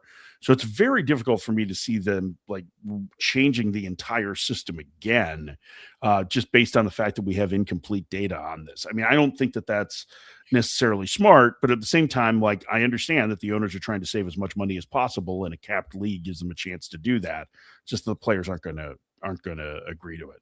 Do you think with the, you brought up the television contracts and trying to go back to more of a national television deal, since obviously the regional sports networks kind of imploded that whole model. But do you think the changes in like pace of play and pitch clock and things like that, and making it a more palatable and packageable television product will help with that? Because that's part of what got away from the national television issues before, right? 100%. I think I think just the way that we have evolved in what we, watch, our viewing habits, what our entertainment options are, have probably impacted some of the national TV deals as well, right? So, like, I think that that's part of it, or at least what the ratings have been. But what you've seen is a big bounce back as the game has moved at a faster pace. And I think you're spot on to say that a big chunk of that has to do with, the fact that it's a better TV product, right? If it fits into a window between 7:10 and 10 o'clock, like, that works a lot better than having a game start at 7:10, end at 10:20, and then have the post game till 10:30 or 10:40, right? Like, it works better. It's paced better. And everybody's TV ratings are up in sports for a couple of reasons that have very little to do with sports.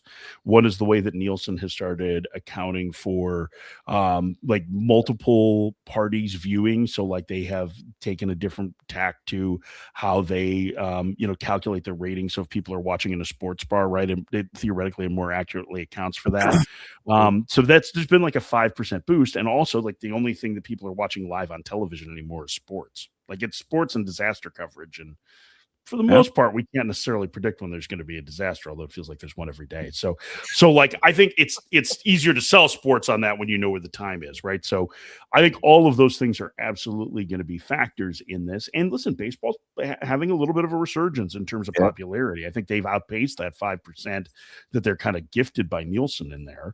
They're starting to see some moves in younger demographics, which has been a huge issue for them. But 1834, it started to boost a little bit. And they've tried to make inroads in that. And I think the rule changes that they've made, specifically the pitch timer, I think the pitch timer was the single biggest improvement to the sport over the last, I don't know, I mean, you could maybe say 100 years, because it got things moving in the right direction after things had really slowed down. The ABS is going to be interesting to watch. It certainly has been well received by fans, right? And it changes the complexion of every game. But just from an aesthetic standpoint, like, the pitch timer is hugely important. And I think we'll see that's helped to lead a good chunk of this resurgence. That's pretty cool too, as we get into like the actual teams and stuff, Mike. And I get it; it's star-studded with the the Otanis, the Acuñas. Like, there's a lot of fellows, but this recent crop of young guys, whether it's Benj or Weatherholt, Benj is a little new to the scene because he wasn't a pro for very long, but top 20 Weatherholt was a pro for a shorter time, I think, than Benj, wasn't he? Benj was 23 draft, and Weatherholt was 24. Or, McGonigal with Detroit. Like, how are the young guys, and maybe it won't last, I'm not professing that, but how are younger players getting so acclimated so quickly, it seems, as this youth movement has come with the fan base as well? I think what's happened is that the younger players are challenged more at a much younger age. I think one of the byproducts of the prevalence of travel ball in the showcase circuit is that you're playing higher level competition sooner. And so you're testing yourself against that, so you get a better idea of who the most talented players are, and who can make adjustments, right? So I think that's part of it. I think certainly the level of play in conferences like the SEC and college, where, like, the average fastball velocity in the SEC last year was just over 94 miles an hour, which is right about on par with what the major league average was. So you're starting to see big league stuff at a younger age too, right? So I think that's part of it. And I think some of it is that the reduction in the minor leagues have forced players to move quicker because you have so many fewer roster spots essentially. So I think there's a number of different factors in it. I don't think it's going to change. I think we've seen this really over the last decade that there are a greater number of players that have moved faster through the system. So, there are some really exciting young players. I mean, I think, what Kevin McGonigal's done is really incredible. Like it's, for a guy who was a high school draftee in 2023 to 4 hits in his big league debut, and how about the at-bats are great. It's like, first of all, he looks like a completely different person. I don't know how much weight he's lost, but I mean, you got Stewart with the Reds. Wait, I want to stay in that division before I get too player specific, because I don't want to monopolize your time with just individual players. Who's the best team for you in the NL Central? I'm going to go AL Central and AL Central and NL Central, because I think those are two tough divisions. Yeah, I mean, I think on paper it's the Cubs and the Tigers are the two best. I don't think it's particularly close in that regard. Now, does that mean that Cleveland and Milwaukee are going to seed the division? No, I don't think so. I really like Kansas City's roster. I think they're a playoff caliber team too. I think Milwaukee, Cincinnati, very interesting clubs. I think Milwaukee's going to be right there at the top of the division again, since he has a chance to be.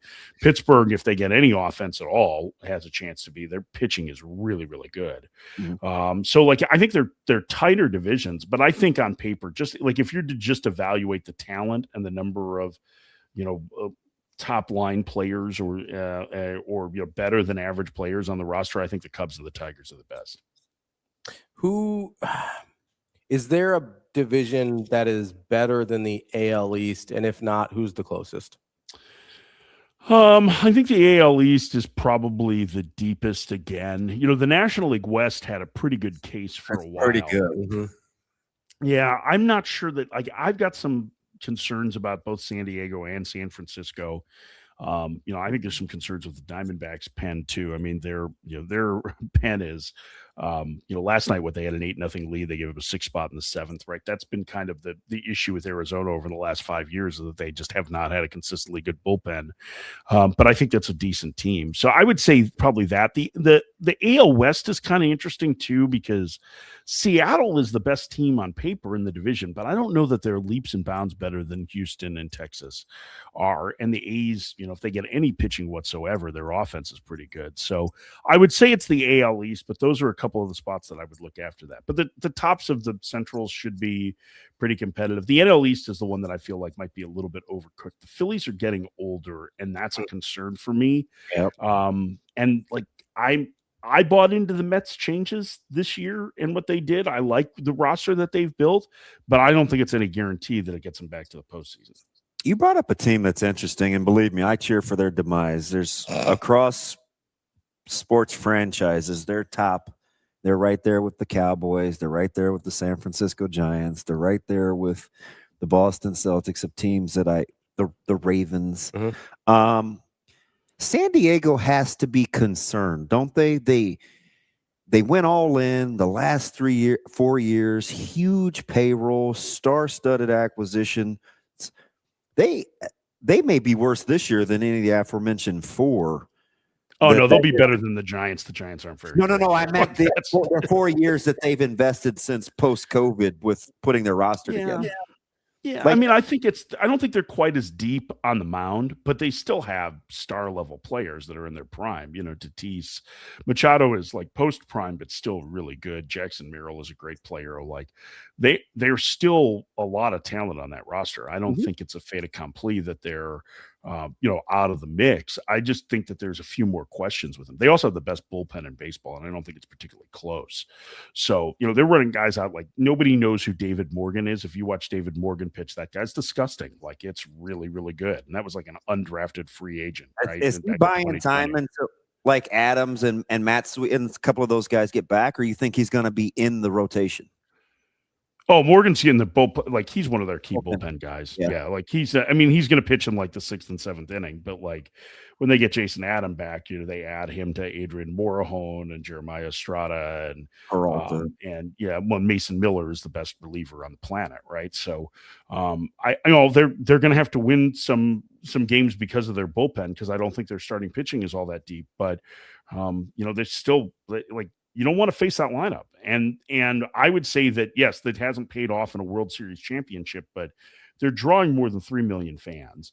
They're one of the smaller markets in Major League Baseball, and they've become a revenue sharing payor, which means that they're in the top half of the teams when it comes to revenues, which is really incredible and probably should be a pretty good indication for some of those smaller market owners that are more willing to put the money in their pocket than to spend on players, that if you build a good product, now people will come and that you will be successful. They're going to sell that team in the next month for $3.5 billion, which is about $1 billion more than what the Mets sold for in 2020. Mike, I want to talk about another team that Damon hates in the San Francisco Giants. What do you make of the Tony Vitello experience there? Is it hard to separate the quality of the team from what's going on in who they decided to hire as manager? Do you have any insight in why on earth they went that direction and decided to? Last time we worked together, Mike Vitello was in Omaha. I know.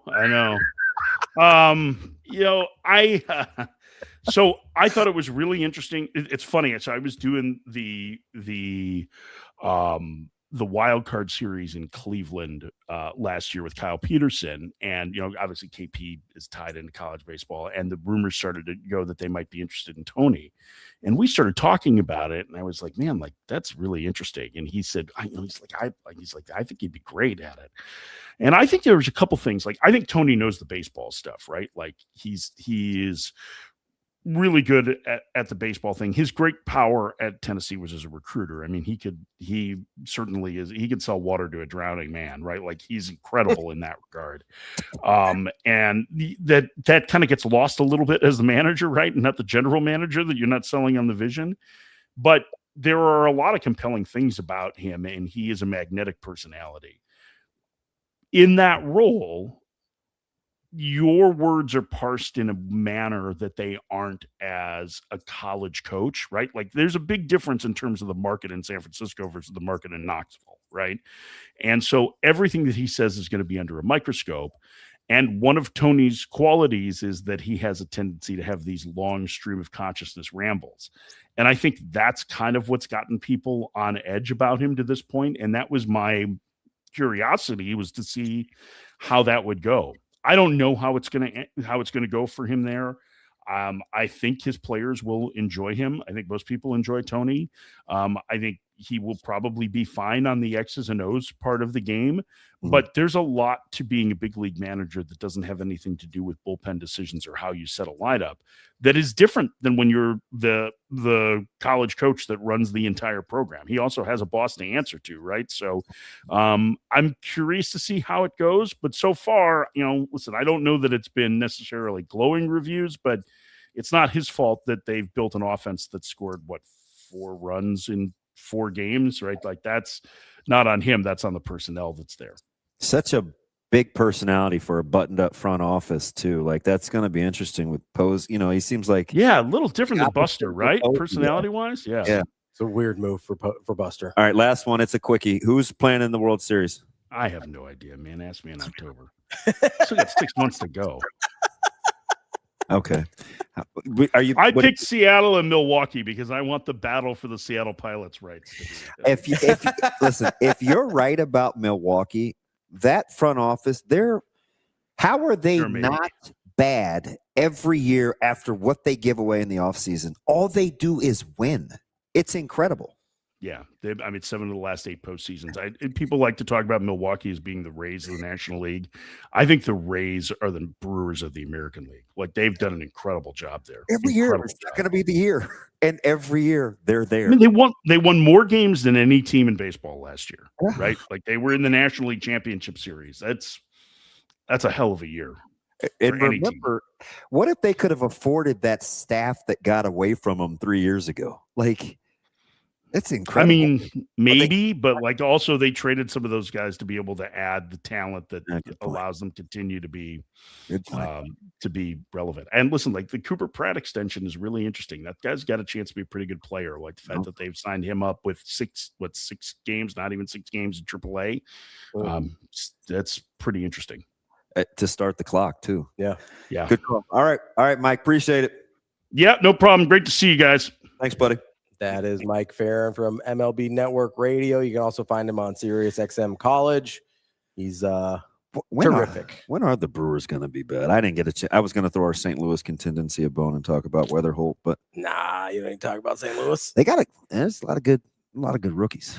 I will say it does. The Brewers do give, probably not now as much, but they do give like 2010s Rays vibes. Yeah. Or it's just like, hey, no, we're going to trade Blake Snell. We're going to trade Archer. We're going to trade Dave Price. Everybody. We're going to trade everybody. It doesn't matter. We've got more. It'll be fine. We'll figure it out. A Rosarena. Just does not matter. Just get rid of everybody. Keep reloading. Who do you like in the AL West? Mariners? Yeah, I think I like the Mariners. I like them as a franchise. I just like the Mariners, so I want them to do well, and I don't think any of the other teams are they don't bother me enough to go against the team I want to see win. You grew up in the 90s watching baseball. It's hard not to have a soft spot for the Mariners. What? Oh, because of Griffey? Yeah, because of Griffey. No, I get it. He's, again, I love Griffey. I also, talk about a good piece of cheese. Oh, I loved Griffey. I also loved Edgar Martinez. I was a huge Edgar Martinez fan. Yeah. Not Jay Buhner. I like Jay Buhner was fine, but I was Edgar Martinez and Griffey were my guys. I loved Stone those Cold guys. Before Stone Cold. I'm surprised you're not a Seattle fan instead of Boston.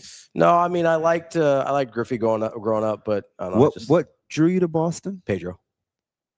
One of my little league coaches used to call me Pedro Martinez, so that was my okay. Just went right to it. All in or all out on the Rangers? Where's John Tallman when I need him? Gonna say out. It's not a bad roster. I'm gonna say out. Not a bad roster. I'm always gonna have one eye on the Rangers because they have one of my favorite former Dodgers of all time. Oh yeah, big Seager guy. Bob got a few tears. Oh okay. It's the one that got away. You signed everybody else. I kind of would like to see Jack Leiter flourish too. Those days might have been gone. Yeah, I was. A DeGrom comeback would be nice. I was a big Jack Leiter guy coming out of college, coming out of Andy. You have your look. How many was DeGrom? 6 years. Oh, his dominance. His run. I think it was shorter than that. I think the injuries got him before that. Does 6 seem too generous? I thought it was like 4. I'm trying to think. You mean like that core run? Yeah. Right. Because he's doing okay now again, but I mean, kind of. I mean, when he can stay healthy. Yeah. What was his run? Because he's day to day right now.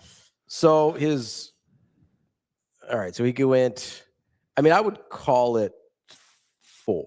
4. Yeah. So he finished 8th in Cy Young, but he was like in 2017, but he was 15-10, 3.5 ERA. Like he was fine, but it wasn't.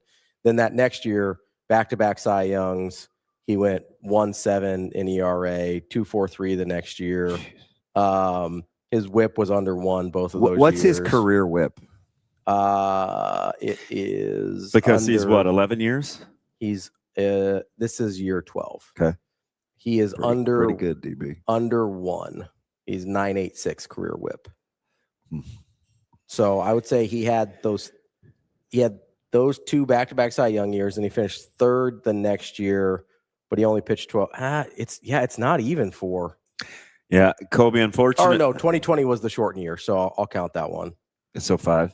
No, so that's 3. That's his 3rd. It's the back-to-back Cy Young. He finished 3rd in 2020 in Cy Young, but then he's only 15 games started. He hasn't started more than 15 games until last year. It's like it's been a while. Kobe, I know you guys are going to make an acquisition. I don't think. You need something on the back end, but they're going to make a play for some offense, and it's going to sound stupid because it's the Yankees, but I just don't know if they want to make a living with what they're doing in the middle of the infield. He does have the highest strikeout to walk ratio of all time. Kobe, are you a Chisholm guy? There's no way your personality would ride with Chisholm. Wasn't he the one that started the torpedo bat thing last year? He's just a weird dude. He's so weird, dude. Yeah, I would cry to see Seager a Yankee. Yeah, you don't want that. No. Don't need any of that. A lot of Dodgers. I used to like him going to the Rangers. Beltray was one. God, he does like jazz. Oh my gosh. I don't know how people could hate it. Wow. Rico. Oh, Rico, are you a Yankees fan? I think he is, yeah. At least he's consistent. Knicks and Yanks. Well, and then he's Patriots. Yeah, that doesn't make any sense. Is that he says Seager's going to look amazing. Wow. He goes, he's a Knicks, Yankees, Patriots. I don't think there's another one. I don't think he's big into hockey or anything. I think that's his squad. I don't know, man. I don't know. That's totally on me. Shane, is Nick good to go at 9? Yeah, he's going to try and make video work. So okay, all right. Let me know. We'll take a quick break. Yeah, let's take a quick break here. We'll talk a little more baseball. Shift to the college side of things. We'll pull a reverse Tony Vitello. We'll go from pro to college here, and talk to our guy Nick Hanley coming up next. A little Nebraska baseball. They're playing all right. Juan, I'm going to learn. Yeah, we're going to teach him how to do Discord. Yeah, no problem. It'll be fine. I'm a big Discord guy. No, we're talking about an app, not like general chaos. Oh. It's fine. We'll be right back. That's DB. I'm Ravi Lulla. It's Hurrdat Sports Live.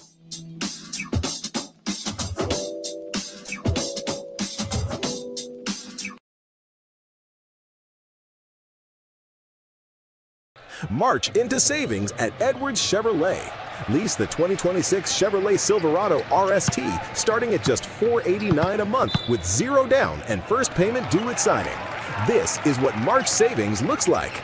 Or lease the 2026 Chevrolet Trailblazer LS starting at just $289 a month with zero down and first payment due at signing. Get to Edwards Chevrolet today. Together, let's drive. It pays to make the drive to Edwards Chevrolet GMC.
Yeah, I was just like, in all these safety positions, like all of them are going to have chances to make plays, and wherever he put me, I was just going to just try to succeed my best from there, and I know that the plays will come to me as long as I do my job, because just this, how this defense works, just like everybody's going to eat on it, and it's going to be good. I would say good. All the guys back there, they're smart players, and I would say experienced. Like there's maybe a couple who haven't played that much, but we're all good, and yeah.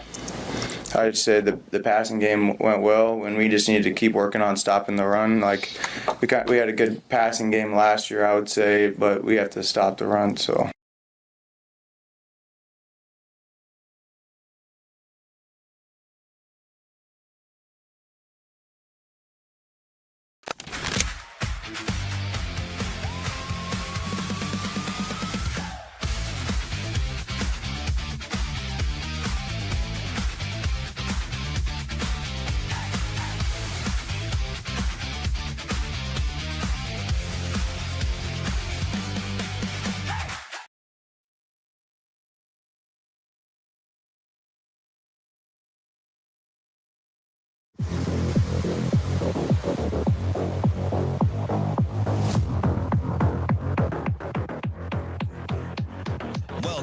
to Hurrdat Sports Live. It starts with process and being sold out and bought into the process of practice with joy and intent. I mean, our guys, we talk about that probably 3 or 4 times a week, is just, hey, this is how we need to prepare, have that deep rooted happiness when you show up to the field and do it with a smile on your face, but then also do it with some intensity, the focus piece of it, to go accomplish the mission.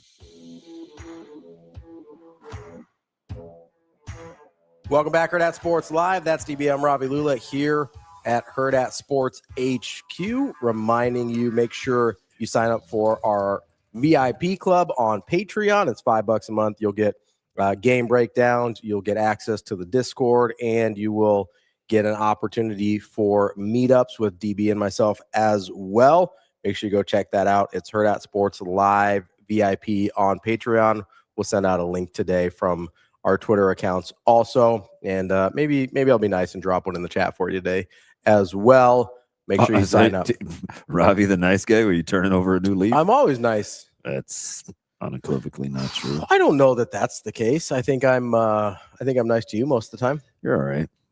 You think you're gonna be all right? I'm gonna figure out how to do this Discord thing. Yeah, it'll be fine. Let's talk to our next guest. We got Nick Hanley here. He's baseball play-by-play on Husker Radio Network. Nick, how we doing this morning? Morning, boys. How are we? We're good. We're just we're trying to solve all baseball's problems financially. We talked to Mike FERRIN a little earlier, and it's complicated, man. I can't imagine the cheat sheets that people would need to understand the economics of baseball. What a debacle for such a beautiful sport. Hey, when you're done figuring that out, can you talk to my good friends, the Dolans in Cleveland? Figure out how they could spend some money in the offseason. Hey, yet they're ham and egging it. They're getting by. They beat your Dodgers last night too. How about that? How about that? And not only did you beat as the plucky Dodgers, you guys actually pulled a Dodgers move, locking up your guy with future monies. How about that? How that works? That's just what they do. He wants payroll when he's 60. There's nothing wrong with that, Nick. I wish they would have done that with Frankie Lindor way back when, but that's like almost 10 years ago. I got to get out of the last decade and that collapse against the Cubs in 2016. But hey, Nick, you don't have to do that. I'm still mad about the Mookie Betts trade, so I'll stay mad forever. It's fine. Now you've got some gems to choose from Baerga to Alomar to even Carlos Baerga. That's a deep cut. Albert Bell. Like, who's your favorite Indian/Guardian of all time? I'm going to throw a sneaky one, an obvious one, and a sneaky one at you. I'm going to give you Jim Thome. Okay. I mean, when I was young enough when I guess it would have been in high school at his peak, trying to mimc the bat, pointing at the pitcher. Yeah, exactly. And then here's one you guys, I guarantee you don't have on your bingo card. And this goes back to one of the first games I ever saw at, as I will always refer to it, as Jacobs Field. Corporate money calls it Progressive now. Give me Jarrett Wright, man. Jarrett Wright was a dog on the mound. Jarrett Wright. Jarrett Wright. Yes. Let me tell you what I like about Jarrett Wright, Nick. He looked sweet in his gear. He looked like he could have been an inside linebacker. He did. He was well put together. He had the snug gear. I was like, God, he could dot the I too, man. He looked like a good athlete. I think he was doing the high socks when it wasn't even cool. Yeah. I thought then it became cool. I thought you were going to hit me with like a Jose Mesa. Whoa. Wow. Guys, okay, now this is gonna really, I hope it upsets you. It makes me sad. So I was watching Game 7 against the Marlins, and my grandfather at the time, God rest his soul. I was a senior in high school. I'm sorry, a freshman. No, I would have been a freshman in college because it was 97 in the fall. We were watching the game, and he was in a nursing home, and there was a bunch of us kind of watching it, and I just remember trying to keep like at a reasonable volume because there's obviously a lot of old people around, and it was late. Yeah. And they brought in Jose Mesa, and I'm like, oh, this is not good. This is not good. And then I'm just trying to yell in agony at such a very low volume so no nurses come running in. I mean, this was, yeah. So this was one of my grandpa's lasting images of me and saying, man, my youngest grandson's a psycho. Were you a Jose Ramirez guy? Oh, yeah. I love Jose. Love Jose. You know who I thought you were going to say, though? Kenny Lofton. Kenny Lofton is, I think he's an obvious one, fan favorite. He was the modern day and real version of Willie Mays Hayes, and he did. So, yeah, of course, I got to throw a movie comp in there, don't I? I got okay. Absolutely. Last one, before then we'll stop just being guys naming dudes. Where were you on the Travis Hafner experience? Oh my gosh. You guys both share Man Ram in common too. Oh yeah. I forgot we had Manny. I loved him when he was with Cleveland. How could you not when he was with Cleveland? I loved him. The Hafner one was a carton of cigarettes with that one. You know, it's like it was almost how I felt with Richie Sexton. Gosh dang. This guy's exit velo is like 115, but how many strikeouts did he have in 2 games? 10? Oh, okay.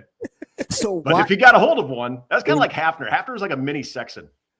Is Kluber in the discussion? Yes, love it. So anytime I hear about a pitcher and we refer to it as, like on Saturday, we're like Carson Yasade for Nebraska.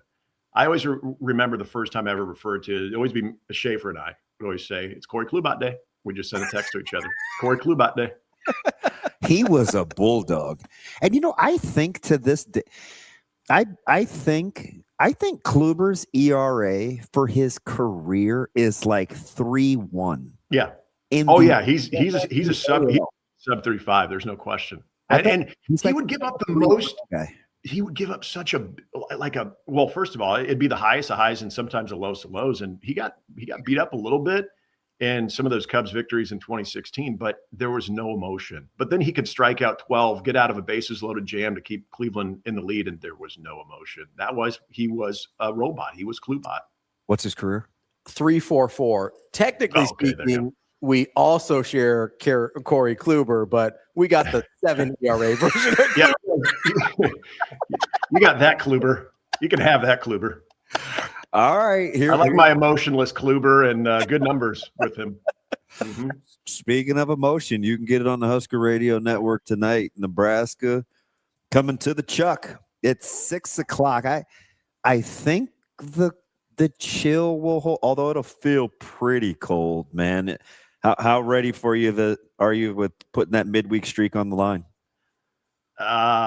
Anytime the team in blue is on the schedule, you get a little more attention on it, right? I mean, the history speaks for itself, and the last 14 of 16 that Creighton has taken. But I'm sure you guys have seen this with this Nebraska team too. There's a little piss and vinegar with them, and so I noticed it last week. You know, they're ranked for the first time going into Manhattan, and I know there's a lot of us who are like, oh gosh, were they ranked too soon? They're going to display their ranking in Manhattan. It's going to be a sold out venue out at Toynton Family Stadium, and K-State's no joke. I mean, that offense is really solid. Yeah, they do. And I mean, D. Kennedy he's one of the more impressive college baseball players I've seen in a while. AJ Vasco out of Lincoln East. I mean, hell, he's batting in the 7 hole. I mean, that's the length that they have. And so you're curious how they're going to respond to that. And that was such a bizarre game, but they just kept trading haymakers, and Nebraska just kept landing them and getting the counter and finally putting them away. I thought that showed a little bit of resolve, not only from this team, but maybe something that's a little different from this group than what we've seen in years past, just in the midweek, because Nebraska's had a lot of successful Big Ten weekends, you know, in the Will Bolt era. It's been trying to tighten up that midweek slate, especially whether we're talking Summit League teams or you start getting into that Creighton, Kansas State run. And I just thought what they showed last week was pretty impressive. But in the process, there was a little chirping going on between K-State, and our guys weren't really backing down too much from that as well. Look, I know everybody wants to make tonight's game a much bigger deal and say, well, Nebraska needs to start taking this serious. Creighton takes it serious. Nebraska needs to take it serious. Ed Service took it serious when he was at Creighton. Nebraska needs to. You can ask Darren Erstad, you can ask Will Bolt. Those guys take that game serious, but they also understand that if they don't get in the winner's circle on those particular nights, they still got that weekend. I mean, this idea of one game or one even 3-game non-conference series can define whether it's a successful season or not is absolutely ridiculous in my opinion. But in the same sense, I bring up that little attitude that this group seems to have. They're aware of what this game means to the fan base. They saw the amount of people that came out to support them over the weekend against Indiana. So they want to do right by that. But I think this is a team that is just extremely even keel in the moment. So I like that gene, especially going into this game tonight. Nick, you mentioned piss and vinegar. Has that been embodied more on this team by anybody besides Dylan Carey coming back the way he has? And just, I mean, I think we're somewhere in the neighborhood of like a 1,200 OPS this year, like just lighting the world on fire. He would be the prime example right there. And look, he didn't think he'd be coming back to play college baseball. And so that was the interesting part of what we were going to see from Dylan Carey. We're going to see more of a woe is me. I don't think anybody thought that because it's just not his character. But to see a little edginess with him, his walk-up song, No More Mr. Nice Guy, wasn't even his choice. It was Director of Ops Connor Barron's choice because they said, hey, you're too nice. We need to get you fired up. And and he's turned into that clutch guy. You look at Saturday in that 7th inning when he gets the 3-run homer. Then in the Sunday 7th inning, he gets the doubles record. But in that same inning when they bat around, he hits the grand slam that just closes the door on that series. It's been a lot of moments like that. So you're right. I think when you look at guys that are embodying that edge, they're embodying that kind of toughness, that attitude, but having that in the batter's box, and now knowing that there's pitching staffs that are reeling, trying to figure out how to get you out, especially with runners in scoring position, because that's another thing about this team with 2 outs and with runners in scoring position hitting over 300. I mean, you look at last year and how much of a struggle it was to just generate runs. I mean, they're putting up crooked number after crooked number, but it's definitely led by Dylan Carey for sure. Yeah, it's interesting too, because you're kind of looking at the talent. That's going to be one thing, and I'm going to get to the pitcher staff here in a second. But you guys, we keep referencing the temperament, right? The piss and vinegar, the mentality, and whether it's Grigo, who I saw a ton in high school, or Worthley, his confidence, or just the way that Katsky competes. We'd always talk about Bolt Ball, and I was like, well, what is it, you guys? We say it a lot. He talked last night on the network for an hour, which was sensational. But for you, what is Bolt Ball when we see it? I would sum it up in one word, and that's response. And because I think when you look at college baseball, the aluminum bat era, where the pitchers are trying to catch up with the offense, then that happens and the offense tries to catch back up with the pitchers, you're going to have innings that get away from you. You're going to have a blunder of maybe some defensive miscues, or just guys not hitting the zone. And all of a sudden a big inning happens. I think that ability with the Will Bolt identity is making sure that these guys are connected to where they know they're going to respond. And that's what you've seen this year. It's been that ability to respond, whether it's in a game against Michigan to win the series on Sunday where you're trailing early. It was looking very eerily similar to that Friday night game that they lost 2-1. And then they have the response, and it comes off the bat of a guy who has just been lifted off the bench, and Max Butenbach. You mentioned Drew Grigo. You're all of a sudden watching a freshman evolve right before our eyes with power numbers, but a guy that's also hosing guys at the plate. So there's different characters in it, but I think that response that Will Bolt constantly demands out of his guys, whether it's the response to the mound. You bring up Cooper Katsky. Katsky was getting shelled on Sunday. I didn't know if he was going to make it out of the first inning. He settles it down, and then all of a sudden he gets you 6 innings. If you would have told us after the first 3 hitters that, oh, don't worry, Coop's going to go 6 innings, you would have thought we were crazy. But he does. So there's that response again. So whether it's on the mound, whether it's in the batter's box, or whether it's from guys that maybe have that momentary slump. Look at Joshua Overbeek, another experienced hitter that was slumping, hitting in the 8-hole, just ripping balls. I mean, barrel on baseball on Saturday, just had nothing to show for it. Then on Sunday, he gets a 3-hit game, including a triple that dang near went out. So I just think that's when I think of Bolt Ball, is that ability to respond on the mound, respond in the batter's box. But if you're in a funk a little bit, just you drop a couple of games or however it is, you find that one game to respond, and then you get going again. So yeah, that would be the best way to describe it. It's interesting too, because you can see with you guys, with the depth that Coach Bolt and this staff have, obtained, you can run different bodies out there. Given matchups, guys get hot, they can cool. Like, you have a ton of options, and I think it seems like it's competitive. It breeds competitiveness. 100%. And it's interesting with the outfield portion of this, because that started. Yeah. Well, I mean, you don't have, it's almost like we need to go to like slow pitch softball where you can have left field, left center, right center. You need almost like 4 or 5 outfielders out there, because, and this all started with the Will Jeske injury. And Jeske was tearing the cover off the baseball. But all of a sudden, okay, well, we put Drew Grigo out there. Okay, well, we're going to put Mike and Miller once he gets off of his injury after the Florida State game. Let's go with Max Butenbach every now and then. And then Will Jeske, for good measure, comes in for a long layoff right after the Dylan Carey grand slam, lines one of their third basemen 110 off the bat. So he's close. And so when he is ready to go too, you look at the ability to play matchups late in games with right-handed hitters, left-handed hitters, but also looking on how you want to align your outfield defensively too. Make sure you have the best outfielders late in the game of a tight game. In that discussion, there's absolutely, it's like you got some options. There's dudes. Did you see? I don't know. Maybe you didn't see 400 coming. What did you think of Moyer during fall ball? That's without question the biggest development I think with this entire team. Oh. So we sat down with the coaching staff before the season, Ben, myself, and Kyle did. And we always ask that question because we saw it last year with Nunez. We're like, okay, is there kind of that Devin Nunez type player, that a guy you've had your eye on, if he just gets the opportunity, get some at bats, get some reps, that he could really kind of come into his own? And Moyer wasn't brought up. No. In fact, it was Drew Grigo that, keep an eye on Drew Grigo, which obviously they know their squad there because he's been just fine too. But the Mac Moyer, every pinch hit he got before that start against Stanford was a hard hit ball. You could tell when he came in defensively late in the games. And these were games that weren't necessarily high leverage before that Stanford game.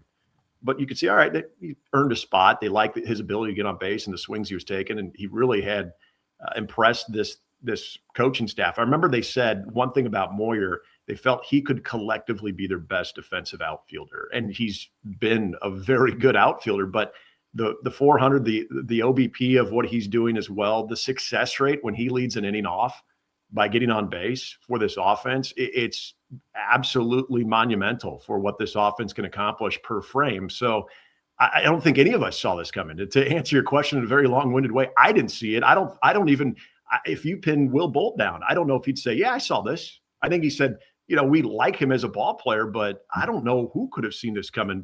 And when I talk about a little bit of that attitude as well, Indiana, they were doing a little chirping at him, and he was getting a little smirk back at them as well. So he's got that Jamie Moyer, that baseball lineage in him, where I don't think anything's really going to phase him, but you need a guy like that, a guy that wants to get into the fight. And he's definitely one of many. Nick, what's your trust level in Nebraska's bullpen right now? It's getting better. Yeah, it's definitely getting better. You look at that Maine series a couple of weeks back, and it was about as inconsistent as you could ask for. We had some younger arms come in and try to close out that game Saturday afternoon, and that got a little sideways too. Look, I think Jace Ziola is going to be a very good pitcher in this program. But as we see from a lot of freshmen, the majority of freshmen, those guys got to develop. But you're also seeing some unsung heroes that are starting to really, I think, etch their name into that reliability category when it comes to Rob Childress having to make decisions, whether it's long-term relief or not. Tucker Timmerman did give up a couple of runs this weekend, but I mean, he was on, I think, a 3-week streak of not allowing a run. You look at what Price Bender has done as an opener. Olsen, maybe? Chase, I love Chase Olsen. I mean, all he does is he gets the pill and then he just goes right back at it. He works with pace. I mean, there's not much to him. He's like, what, 5? He's listed at 5'11", but I think he's like 5'10". But yeah, he's just kind of a little bulldog, and he just goes right at it. He's a lefty. He's got a little bit of that tail on the fastball, a little bit of movement right there too. So, Caleb Clark has given you some quality innings as well. But guys, Jay-Sean Unger, my gosh, that is awesome to see. I mean, this is a guy that Nebraska almost lost out of the transfer portal, comes back, and now he's become really your long relief closer.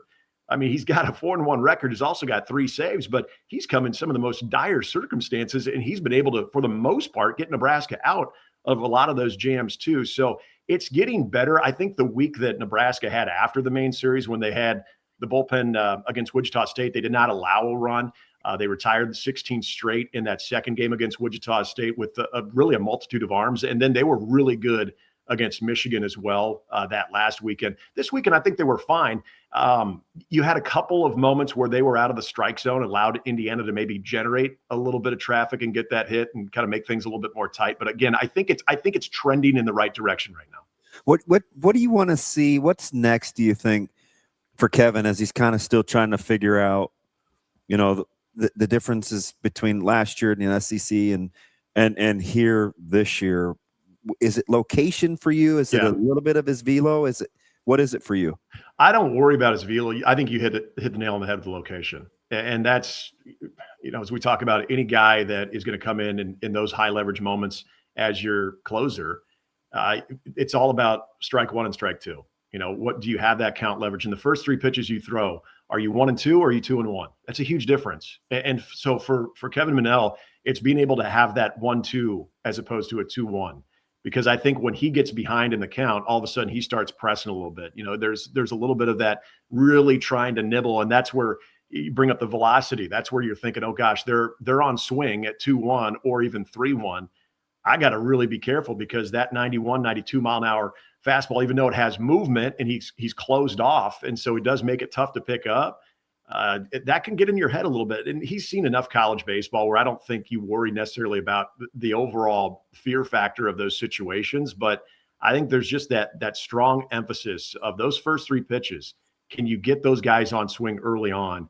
And where's your location? I think for him, and you've seen it, guys.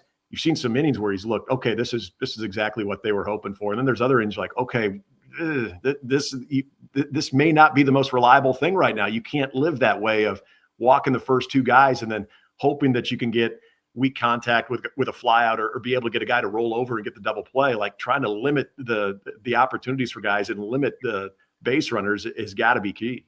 How cool is it to look up, and this is after our partner, and God bless him, I love him. He keeps me in. Can you imagine me and B-Mac on the road together, Nick, knowing what a squirrel I am? After his tirade on all my guys from D1 baseball who were thinking he's lost his mind. They're like, what's going on with your guy up there? I was like, he's passionate. You look up in the rankings, you're where you are. You look up, there's a couple teams you've got W's against. It's starting to really – these midweek games now get magnified a little more with the fact that – and it's kind of backhanded – because the resume is starting to build. You just know the margin for error to build momentum seems to be shrinking now. No doubt. And with the 17-2 March, and you still got a chance to finish it out at 18-2 tonight. Man, you look at April. Penn State. Penn State was a team that was picked to finish in the upper quarter of the Big. Yeah, and I mean they've struggled, but there's still some guys there. And then you get the weather this weekend too, can be a little bit of an equalizer for both teams. Penn State's obviously used to playing that as well. You get through that, then all of a sudden, miserable place to. I'm just telling you, Nick. There is nothing happy about going up to that valley. It was miserable. Damon, you got to spend a weekend there. So the baseball ballpark is actually kind of okay. Hang on, let me say this. You got to spend a weekend in May there. Maybe that might be better. But I mean, it was dark. It was wet. It smelled like cow manure. It was like I didn't know. I felt like we had done a time warp. You got to ask McLaughlin about this. I always really pump up the state college trip. Sharpie and I did it. The last time we went, it was Sharpie and I. And so I kind of showed them around a little bit of the places we went to, but it actually where we stay and the ballpark itself is pretty nice because it's a low A minor league ballpark as well. And you're overlooking Mount Whitney. It's cool from the hill. Yeah. It is. It's a pretty cool little venue. As long as you got decent weather, you're right. The sun, for some reason, just doesn't like to shine upon it. Yeah, I think the battery's low or something. It just doesn't charge every night. This thing on? this thing on? That's true. You worked with Ben long enough to know none of that meltdown surprised you, did it? No, and he brought up some points though, where you've got the voice of college baseball, and you guys. I mean, you guys have been around Kendall and Aaron. Those guys are great, and they have a passion for it. But there is that kind of sectioned off of seeing that part of the country's baseball, which I get. Like, you're not going to travel all over the place every weekend to get a good look at some of these other teams that have a shot. I think our biggest gripe, and I know Ben's was too, was USC's barely in the top 25, and they've done what? I mean, USC was rolling, and they're a good team, and. That kind of gets me back to the April part of this thing too. The Penn State series, don't sleep on that. Creighton, obviously tonight, that's a big one. You start looking at the midweek slates where you've got Kansas for home and an away, and then K-State, and they're all right around the same RPI area in that top 40. You get those really tougher midweek games on top of what is going to be Oregon in 2 weeks in Eugene. Then you come back, what could be a monster home series, maybe one of the best regular season home series crowds that we have seen in a very long time, with USC coming to town right after Oregon. Don't forget we get Iowa there as the regular home series finale as well. But April is going to be a monster for Nebraska. And if we want to start having these conversations, guys, about Nebraska putting themselves in a position to host, well, you got to do some work here in April as well. They've done some heavy lifting to get them to this part. And if they can keep winning series on the weekend, they're going to stay in the rankings. But man, if you can possibly take one from Oregon or use that home field advantage that you clearly have right now, 12-0 at home against USC, take a series from them, all of a sudden we're talking about some major opportunities where you can start dreaming the big dreams with this team. I'm not going to even hold you, Nick. I'm looking at the date for USC, and I'm like, God, it'd be nice to have one of those cold fronts run in at that time of the year where it's like high 40s, low 50s, and everybody's like, "We're spring." Yeah, you want this weekend's weather for that USC. Yeah, right? No problem. As long as that doesn't deter the fans, as long as they still show up, I'm all about it. They're coming. Yeah. Nick, you mentioned hosting a regional. Have you kind of allowed yourself to like zoom out on the season a little bit at this point and be like, hey, we know Nebraska's a good ball club. Let's start looking at how the schedule sort of plays its way out and thinking this is how they would need to navigate to accomplish that goal? Yeah, I admit I have. I probably shouldn't. I shouldn't do it, but I admit. Look at the schedule. You're fine. Yeah, exactly. We're just trying to make travel plans and everything with, okay, when do we go to Oregon? When do we, and we're just looking at flights and everything. So, it'd be nice not to have a flight in June, I guess. It'd be great to just take a real quick drive down to Lincoln. But I think you're kind of in that mindset right now. Anytime you got a ranking now all of a sudden in the top 20, and you start looking at that RPI inside the top 25 with the opportunities that Nebraska has in April, I think there's definitely a similar feeling. I know 24 was very similar, but I actually go all the way back to that COVID year in 21 when they only played conference play. If you guys remember, they had that. They were on the early projections.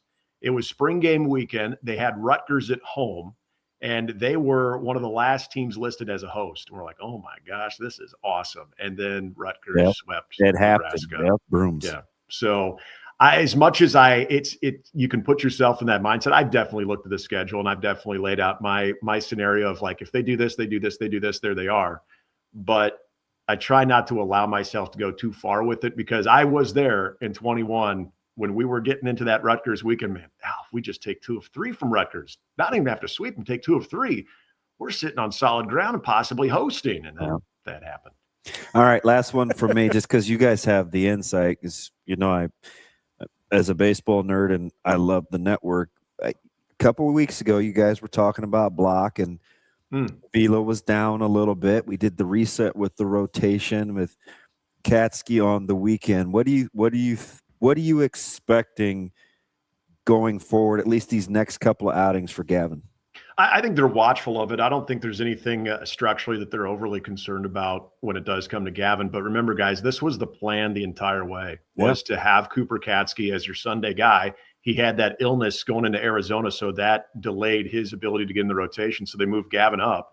And to his credit, he's made it really tough to lift him from that spot. And, now that you're looking at a situation where you can flip one solid midweek guy into a Sunday and move your Sunday, who's been very good, into the other midweek, you're kind of flip-flopping there. So I think for Gavin, I hope he was maybe a little bit fired up about that. And I hope he's feeling pretty competitive about the opportunity to have that first midweek be against Creighton. Now, I wouldn't expect him to go extremely long, because I think they want to make sure that everything is good, settling back into that midweek rotation. Because if he's in the midweek rotation as well, you might see him in some bullpen innings as well. And kind of going back to Robbie's question too, that only solidifies what you can possibly get out of your bullpen as well. So I would expect him to go maybe about 60 or so tonight, just see where he's at.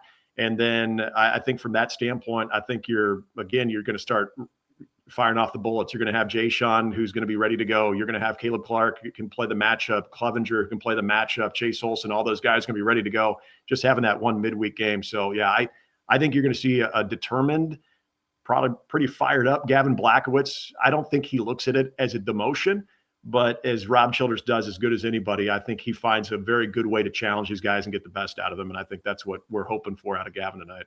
And in case anybody's boycotting ESPN Plus, make sure you listen to the Husker Radio. I appreciate that. That is Nick Hanley, play-by-play voice for Nebraska baseball, and maybe most importantly, one-time assistant baseball coach at Millard North. Yeah. Oh, yeah. 05? Millard North reference. Undefeated, 35-0 Millard North Mustangs. Yeah, that was that team. Go back and look at that. Well, No, I I don't have know. to tell you. I know. You know one of my good buddies, Matt Santa Maria. Yes. Oh, Yeah. yeah. And Santa was our craft. He was like our Jamie Moyer. Yeah, he was crafty lefty. He was a crafty lefty. Got Evan Porter now, the skipper for the Mavericks. He was a lanky shortstop that just hit bombs. Connor Gillespie. And, everyone always asks, like, oh, yeah, that was a great job of coaching. We didn't do anything. We wrote a lineup and I hit fungos. We went and hung out with Connor Gillespie over at the packing plant a couple of weeks ago. And nice. Listen, he's just as smart as you would think he is. He's amazing. Is he still wearing sweatpants and t-shirts? Yes. Figured he would be. Rock with the goggles. Yeah. My man. Yeah, it's easy to fill a lineup card when you know Connor's going to hit about 700 that year. Yep. So it doesn't take a genius coaching staff to figure that stuff out. Appreciate it, Nick. You bet, guys. Thanks, buddy. Thank you. That's Nick Hanley, play-by-play voice. Make sure you listen to the radio network tonight. And for Creighton got the Nebraska and rubber Creighton. match against Sac State, right? Yeah. 2-1 on the weekend. Yep. I like this. I like the setup of playing 3 games against Nebraska and Creighton now. Do you? I do. Yeah. People go back and I forth. like it. Get all 3 in. It's good. They like it. I love it. It doesn't matter. I've got a very soft spot for the Nebraska Creighton rivalry in my heart with baseball specifically, because I was at the very first game at what's now the Chuck, and that was a Nebraska Creighton baseball game. It was very cold out, like it might be tonight. It wasn't great. It's the weather. We're getting low 50s for like the next week, basically. We do need spring. You need rain. You need green grass. We're supposed to get some rain.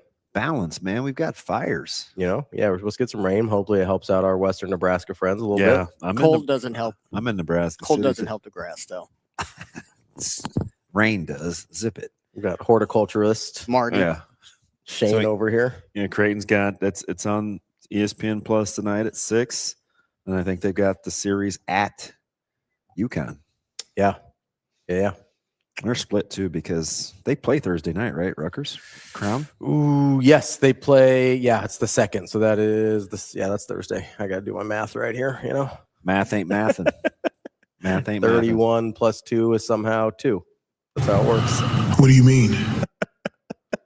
That's how Hubert Davis got in trouble. He was trying to add dates. Whoa, how about how the Lloyd talk, speaking of Hubert, has picked up?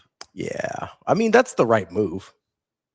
That's the right hire. So you remember, though, this is weird because it may turn out to be this case, and I hope.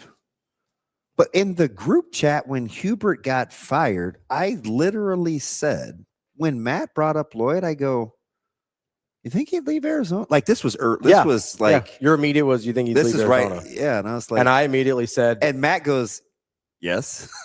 I immediately said, if like that should be their first name on the list. I don't get the Nate Oates thing at all. I don't either. I'm not a Nate Oates fan. I don't think he should be on their list at all. That does not seem like a good fit to me.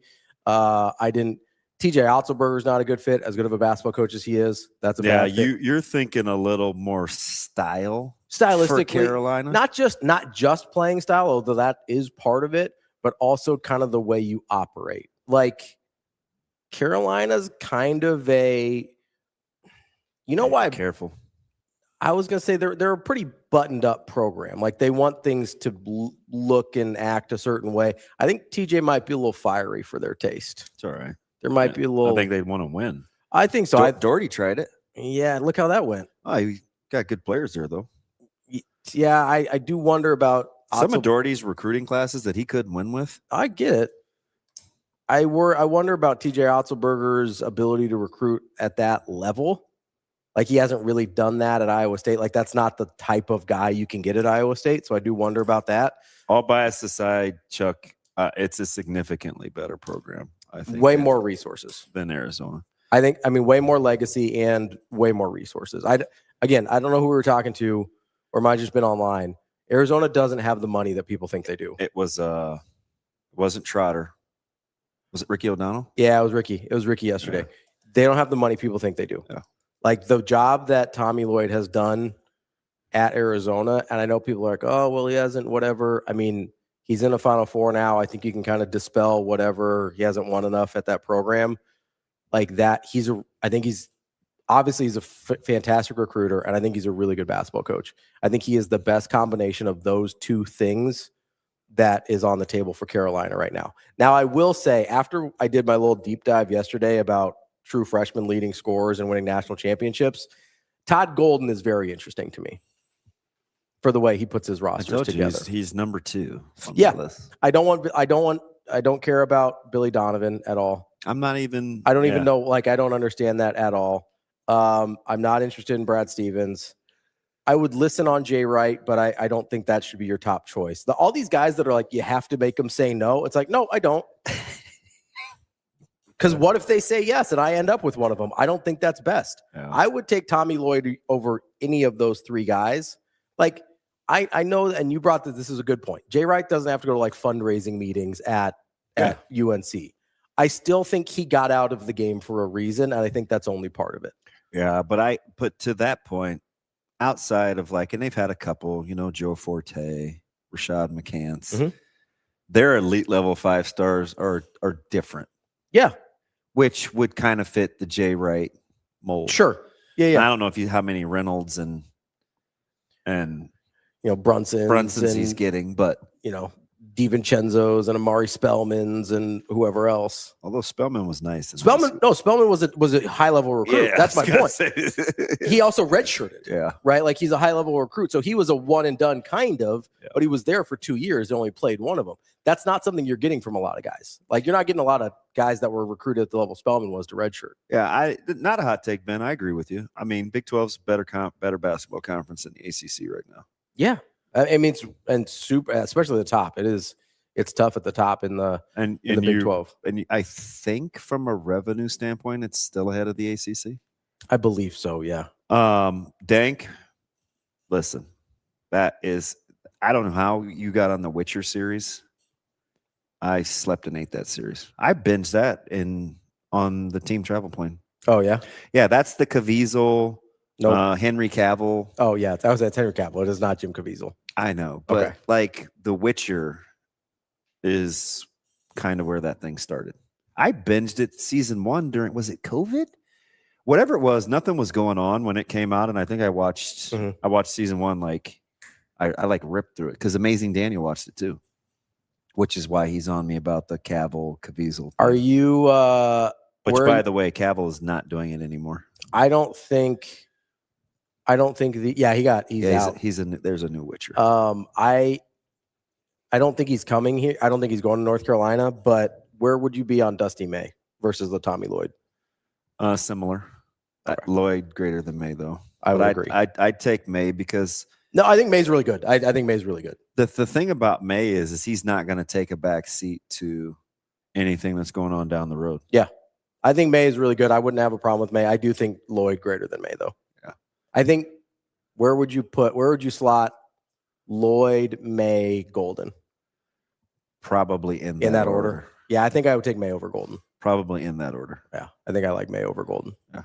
I don't think he's leaving though. I think he likes Michigan. Are you still surprised that Michigan's favored? Because I actually think they should be. I am surprised. I think Arizona's the best team in the country. Oh, they might be.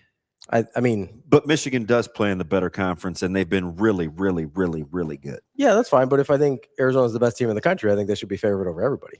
That's kind of how best team in the country works. I get the snark and the cynicism. It's just if it only worked like that. No, I know. I mean, like it's if it only worked like that. if I think they're the best team in the country, I think they should be favored over Michigan. I think it's probably the closest between them and Michigan than it would be to everyone, especially the way Michigan's playing right now. Like, if you make that Arizona by 1.5, I'm fine. Oh, it's up now. It's 1.5. Yeah, Michigan. Yeah, I mean, I'd probably just flip that the other way. I'm concerned. Are you? Mm-hmm. But I already won my bet with Dookie Clint. Well, and you're in the money already on your draft. Yeah, did you like that? Yeah, you're plus money already, so it's all bonus from here. It's all gravy. Yeah, just every little bit counts when I'm homeless. I gotta find places to eat. Don't have to sleep in your Subaru Legacy. That's not ideal. Although it's comfortable. Finally adjusted my seat correctly. Did you not know that it had certain seat adjustments that? Man, it was one of those things that happened so fast. I'm still learning about my vehicle 3 months later. 4 almost. No, that's fine. You'll be fine because you can shrink wrap in it and you can leave food out. So Wait, shrink wrap? What? Your food and stuff in your. My vacuum He's trying sealer? to vacuum seal joke. Yeah. Zoe, what did she have back there? Oh, she had Sunday. We went to go watch Mike at 7-on-7. It was just her and I. And she wanted some chips. And I was like, oh my God, how much do I love her? More than the upholstery?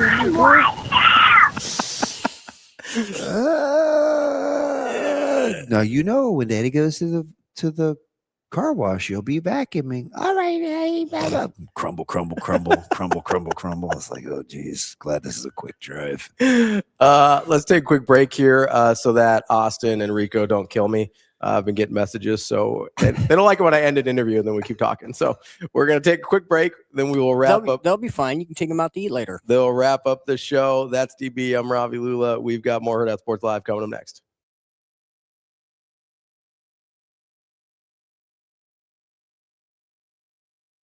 It's the Hyundai Getaway Sales Event at Edwards Hyundai. Save up to $7,000 off MSRP on the 2026 Hyundai Palisade Calligraphy all-wheel drive. March Mania deals so right, it almost feels wrong. Score big with these savings. Or finance the 2026 Hyundai Tucson SE all-wheel drive at 0% for 72 months, starting at just $461 a month. Getaway deals this good won't last. Head to Edwards Hyundai today.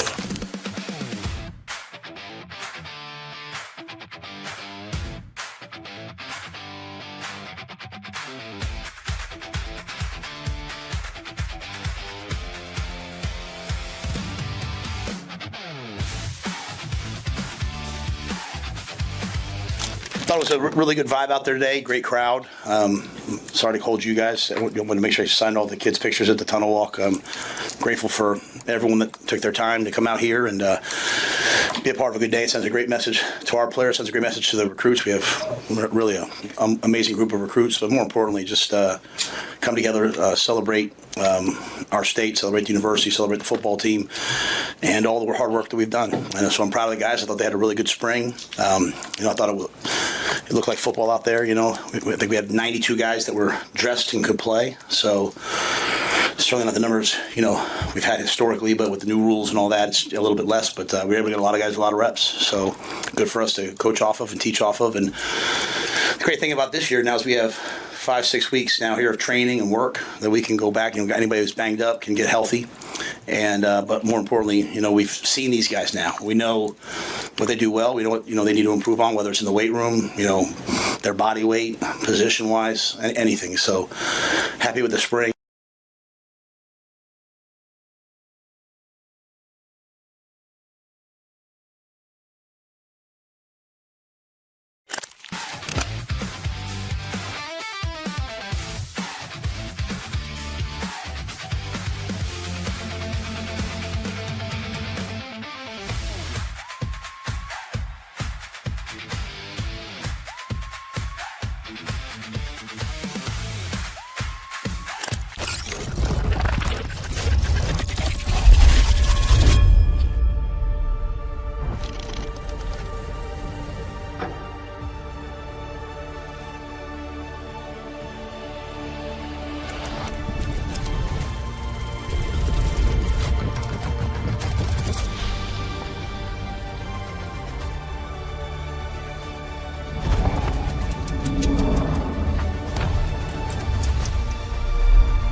deep left field, and it is gone. George Springer gets a hold of one and homers for the second game in a row, and it's all tied up. High fly ball in the air left field. This one has a shot. It's into the left field bleachers, and the Cubs head on. It is 4-0. Welcome back, Hurrdat Sports Live. That's DBM Ravi Lulla here at Hurrdat Sports HQ.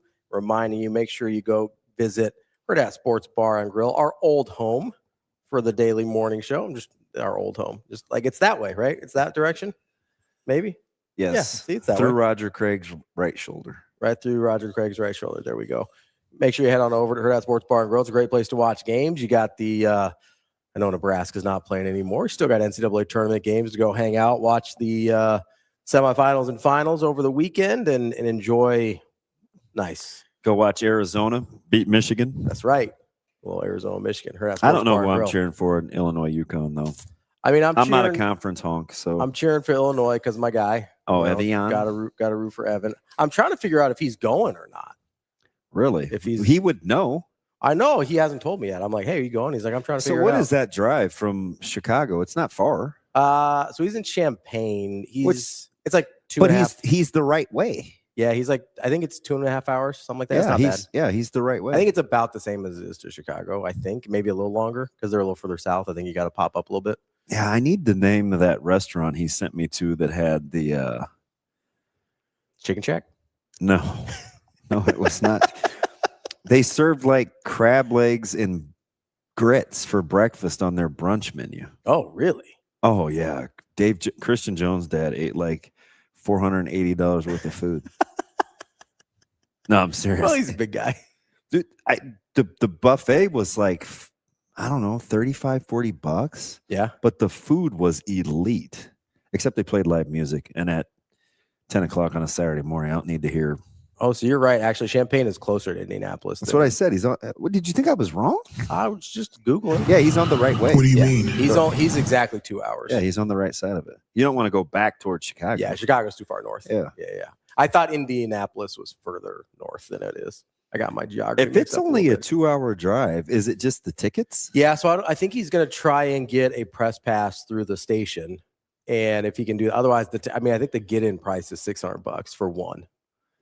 Wow. So it's pretty aggressive. Huh. So, Yeah, Corn Raiders. So there were crab legs. They had, there was salmon, there was fried chicken. I'm just thinking of the non-breakfast meats, but then on this side there was like the bacon, the sausage. I don't know what my people have with turkey sausage, but they had turkey sausage, which. What do you mean, my people? I don't get it. Like it's like health nuts? I don't know if it's like we want an option as a Muslim thing, but maybe. I don't know. But the eggs were sensational. There was a wide range of good food. I've never had crab legs and grits. I've had shrimp and grits, which I like a lot. I don't think I've had. Oh, hey, look at Jeremy. Yeah, you've been there. I crushed that place, Jeremy. Yeah, you've been there. So Mike and I would go as a twosome and shut that place down. And you know what's funny about that, Jeremy? I don't even go to the cold section. Oh, yeah. You don't want to waste room. I get slices of cheese over there. That's it. I mean, so I will say they've got I think it's their au gratin potatoes over there on the hot part of the cold section. Yeah. Really good. There used to be a restaurant here, Dank, that had crab fried rice, and it was sensational, and they stopped making it. Crab fried rice is really good. And it was elite for like 2 years, and then post-COVID, they did not bring it back. See, but my mom loves the place. So Chuck, I kind of agree. What'd he say? He said the cold section could be the best part of some of those. No way. Why? Oh, Chuck, man, we're like, we hold hands. Why? Salad, the mango, the fruit. Yeah, and they've also, so the nice part about that place is they've got a hot bar as part of which is really nice. They got good stuff over there. Their chicken salad is elite. I don't eat chicken salad. Oh God. Oh, it has like these wonton strip things in there. You know how I am with the mayo. I flick the there's little raisins. I just pluck them out with my fork. You just do what to them? Pluck them out. Oh, okay. The chicken, the chicken salad is elite. Yeah, I'm not doing chicken salad. I'm not doing tuna salad. I'm not doing. He said lots of. Yeah, I'm passing on the old salads Dude, there. the Chuck, charcuterie is good. The bread, charcuterie is fire. And then I'm telling you, don't sleep on the hot bar on the cold section. I get them. That's really where I get my mushrooms, and they put the bacon up there too. Which why they put the bacon over there, I don't know. They do. They had the au gratin potatoes. They had the cornbread over there was super the good. Mushrooms are good. I'm not doing mushrooms. Come You on. don't like mushrooms? No, at all. Pass on all the mushrooms. Yeah, that's my go-to veggie. Although last night I had some cucumbers. I will say, Corn Raider, the grilled pineapple is really good. I don't like worm fruit. You don't like any fruit. It's not true. I love fruit. By the way, if they ever come out with a study on why the grapes are so big and firm, I'm dead because I found some grapes that. Why would you be dead? They can't be. They're not normal sized grapes. They look like the size of. Are they like the what do they call them? The cotton candy grapes? No, are like, those really big? Yeah, they're legit grapes. Okay, but they're super firm and they're huge. They're not like genetically modified. Yeah, that's what I'm worried about. It's fine, man. I don't have a horn on my head. And lots of things are genetically modified. They're it's fine. They're so good. They are so good. We got to stop with the genetically modified hate. Big GMO guy. Listen, GMO probably has saved 2 billion lives. You know why? A little thing called dwarf wheat in a bunch of countries around the world. Especially and I know this because it happened in India. Food was a problem. Having enough food for your people was a problem, and they genetically modified wheat so it didn't grow as tall and fall over on itself. And they saved probably 1 billion lives from starvation. Yeah. It saved the poultry industry too. Yeah, we freak out about GMOs. Guess what? Every food you've ever eaten today is not what it looked like 100 years ago. So I don't care how organic it is now. It was GMO'd. All right? I don't know what to tell you. We're like, oh, it's organic. Cool. What did it look like 100 years ago? You want to eat seeds in your bananas? I don't think so. What else are you passionate about? I'm just saying, people freak out about stuff. They have no idea what they're talking about. I can't do the worm fruit. I tried. I don't see. I'm like that. I can't do mushrooms. I can't do mushrooms at all. Can't do it.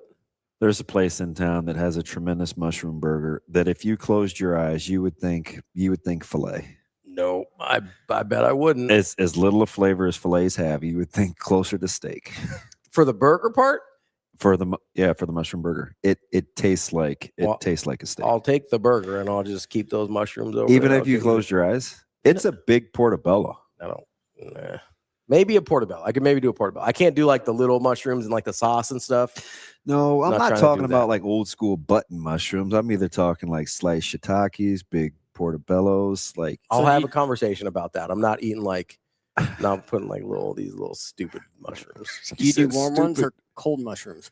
I do. I don't know where I would ever eat a cold mushroom. Does anybody? Look at Sasha's face. She's horrified. Even people that hunt mushrooms, you have to clean and cook them first, right? Like who eats cold mushrooms? Because you don't do the warm like pineapple and stuff. I can think of a very specific group of people that would eat cold mushrooms, and they are probably in a forest.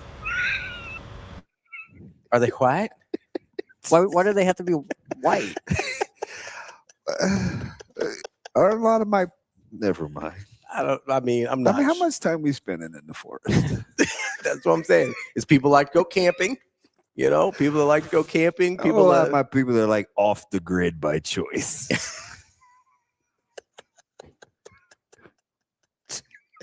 I'm always like every once in a while, you know, my wife likes to listen to like cold mushrooms. I don't know. My wife likes to listen to these weird like creepy podcasts, like murder podcasts, stuff like that. Yeah, whatever. Bless her heart. And so a lot of them end up being with like, well, we decided to hike out into the woods and go camping, and I was like, that's a situation I never have to worry about. You're never like no serial killer will ever get me because I decided to hike out in the woods and go camping, and just have a windbreaker between me and the world. Like, no, it's a tent. It's secure. No, it's not.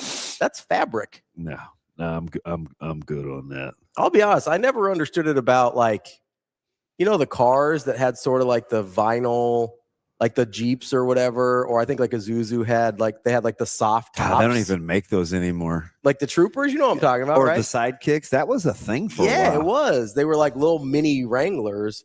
And I never understood. It's like if somebody wanted to break in, you just what like those were. What's that? Hybrids. You know, Avery has a hybrid Wrangler. Is that what the that silver one? Yeah. She has good taste. It's I think it's real. I was always like with the soft tops. I'm like, like anybody with a butter knife can just break into your car, right? Yeah. I wonder, does it keep her warm?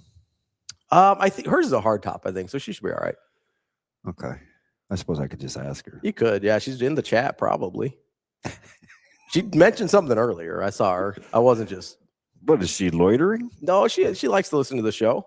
I think she's the only one that works here that doesn't get paid to listen to the show that does regularly. What did you say she said last week when I had my flub up? Oh, I don't remember. Which flub up was it? Oh, we don't have to bring it up. This show isn't for me, maybe. Oh, yeah. Like that. And I'm like, that broke my heart because it's my favorite. I was like, oh, I'm sorry. I don't even remember what that was about. Yeah, it's fine. It was a whisper. Move right along. Gee, thanks. DB, the mic's still on. You know that, right? It's okay. I have to apologize to her. I apologize. What'd Tom Brady say, Shane? Sorry about that. I was. But can I ask you something? Thank you, Ken. That's somebody's team name too. Can I ask you something about this whole Tiger Woods thing? Yeah. Yes. I'm glad you brought this up. I have feelings. No, I have a question. Okay. And I know I want to bring it to our listeners because I don't like what I'm seeing online because people have opinions on him to the good or to the bad. So I just want like things. Okay. So if I'm incoherent, like not in my normal life, just something's wrong with me. But I could pass a breathalyzer. Yeah. But I don't want to take a urine test. Are you assuming it's some sort of pain medication?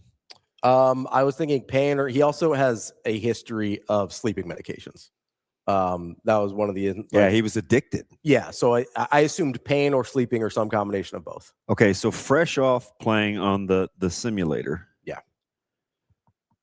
He said he didn't feel great. What could that be? I mean, Toradol doesn't what are we thinking? He's probably got to be past like Toradol. Yeah, I mean, I imagine he's taking some pretty heavy duty stuff, but I think when you start mixing that thing with sleep medication, it gets wacky in a hurry. I mean, he's pretty much put together like Lee Majors, right? He's like the $6 million. Like nothing. Yeah, it's all bionic at this point. I think you're having a situation where he's mixing medications he shouldn't mix. That's what it seemed like last time. That's what it seems like this time. Also, why wouldn't he just get a driver? So that's my question. Okay, listen. You are ungodly rich. I am typically very. I know you're gonna laugh at me. I'm generally pretty empathetic with addiction. Like I understand it's not a choice. Like it's a thing people struggle with. Like I get that. Sorry, Avery. The problem that I have is, if you struggle with certain things, maybe you just hire a guy he drives you everywhere all the time. Like that's just your guy, right? We know people who do that. Yeah. Who's just like, this is my driver. Yes. I don't have to worry about anything ever because this is my driver. Yeah. I'm trying. And Tiger Woods is infinitely richer than the people we know that do that. Yeah, but he strikes me as somebody who has to do everything. Like he's doing it because he wants to do it. And then he doesn't take a break so at anything. conflicted over my. And that's where the empathy ends because you have to be smarter than that. That's really stupid. Shane, like remember the first time I sort of understand, right? I get it. How long did I fight on air with a former co-host over Tiger Woods? A long time. It's probably 2 hours. Yeah. It's probably 2 hours. And I'm trying It's like Gouda, smoked provolone. Like I'm like a good comeback story. I like this. I like that. We went into this deal about who's had the quickest turnarounds after falls from grace. Remember, we talked about Kobe. We talked about like Pete Rose. Like we talked about all these guys. And I just couldn't get him to budge on Eldrick. And now I'm thinking, I don't even put Tiger in the same category as a lot of those guys. Me neither. His is mostly self-destructive, which I put in a different category than actively hurting other people. I get you got the family dynamics and stuff, but like we're talking about very different I was things. seriously conflicted. Like if this guy hit me with his car, I would be seriously like I'm questioning, is it okay to like him? Because I do. Yeah, I mean, like I said, there are a lot of things, and this is where I sort of bristle up about the driving part of this, because he takes his own self-destruction and puts other people in danger when he gets behind the wheel of a car. Yeah. But like the other people you're talking about, allegedly or not, you're talking about hurting other people. Yeah, but so here's like that's where I draw the line. But where I think they have it in common is like, and I know what you're going to say because you and I fight about this. At some point, you need to know better.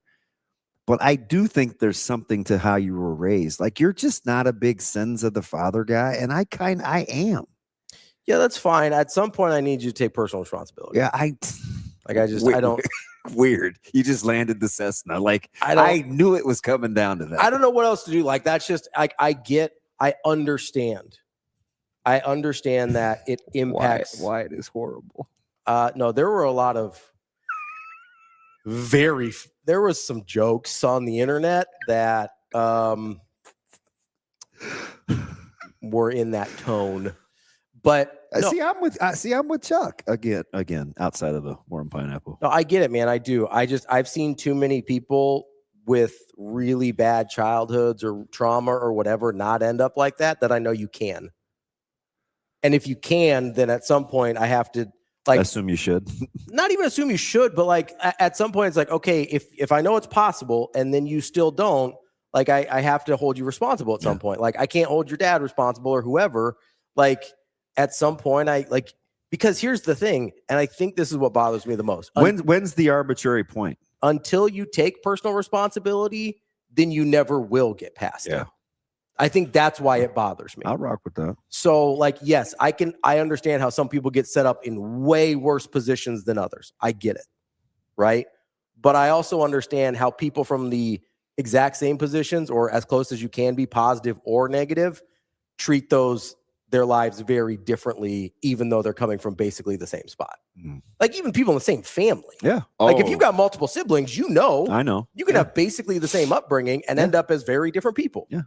So like if I can see that in real time, then it's really hard for me to be like, well, sins of the father, because they obviously don't override everything. I'm like, shoot, am I trying to rationalize what it possibly could have been in his system? I'm okay. Listen, I'm okay with whatever, like, I'm okay with you liking him. It doesn't have to be a sins of the father thing for you to like him, in my mind. And I think sometimes I'm just talking about all the things that I processed through. No, I know. But I think sometimes we go to that if it's somebody we like and we don't want it to be their fault or don't want them to be a bad guy. Like I treat Tiger, a guy I like, the same way I treat Danny Hurley, who's trying to headbutt a ref after they hit a game-winning shot. But also similar trials in terms of how they were reared. I get that. And if I don't give Tiger a break on it, I'm not going to give Dan Hurley a break on it because his daddy didn't love him enough. Like, what do you want me to do with that? Because I know there's a lot of people in other positions that would have taken Dan Hurley's childhood in a heartbeat. You know what I mean? Yeah. Like, oh, you mean your dad was around and cared enough to do these certain things? It's like, oh, well, maybe you didn't like how he treated you compared to your brother, but like he was there, right? You know, like there's a lot of like, so I have a real hard time with that. I'm glad I asked. Didn't bother Bobby much. Good morning, Ravi. And by the way, GMOs are lifesavers.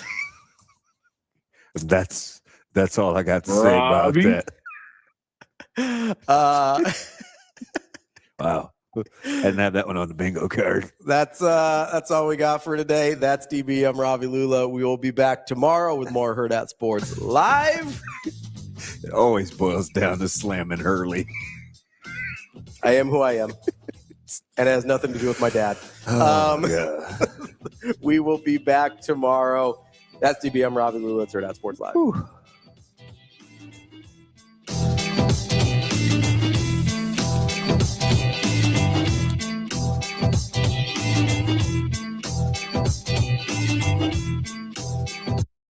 See you. Have a good day. Love you.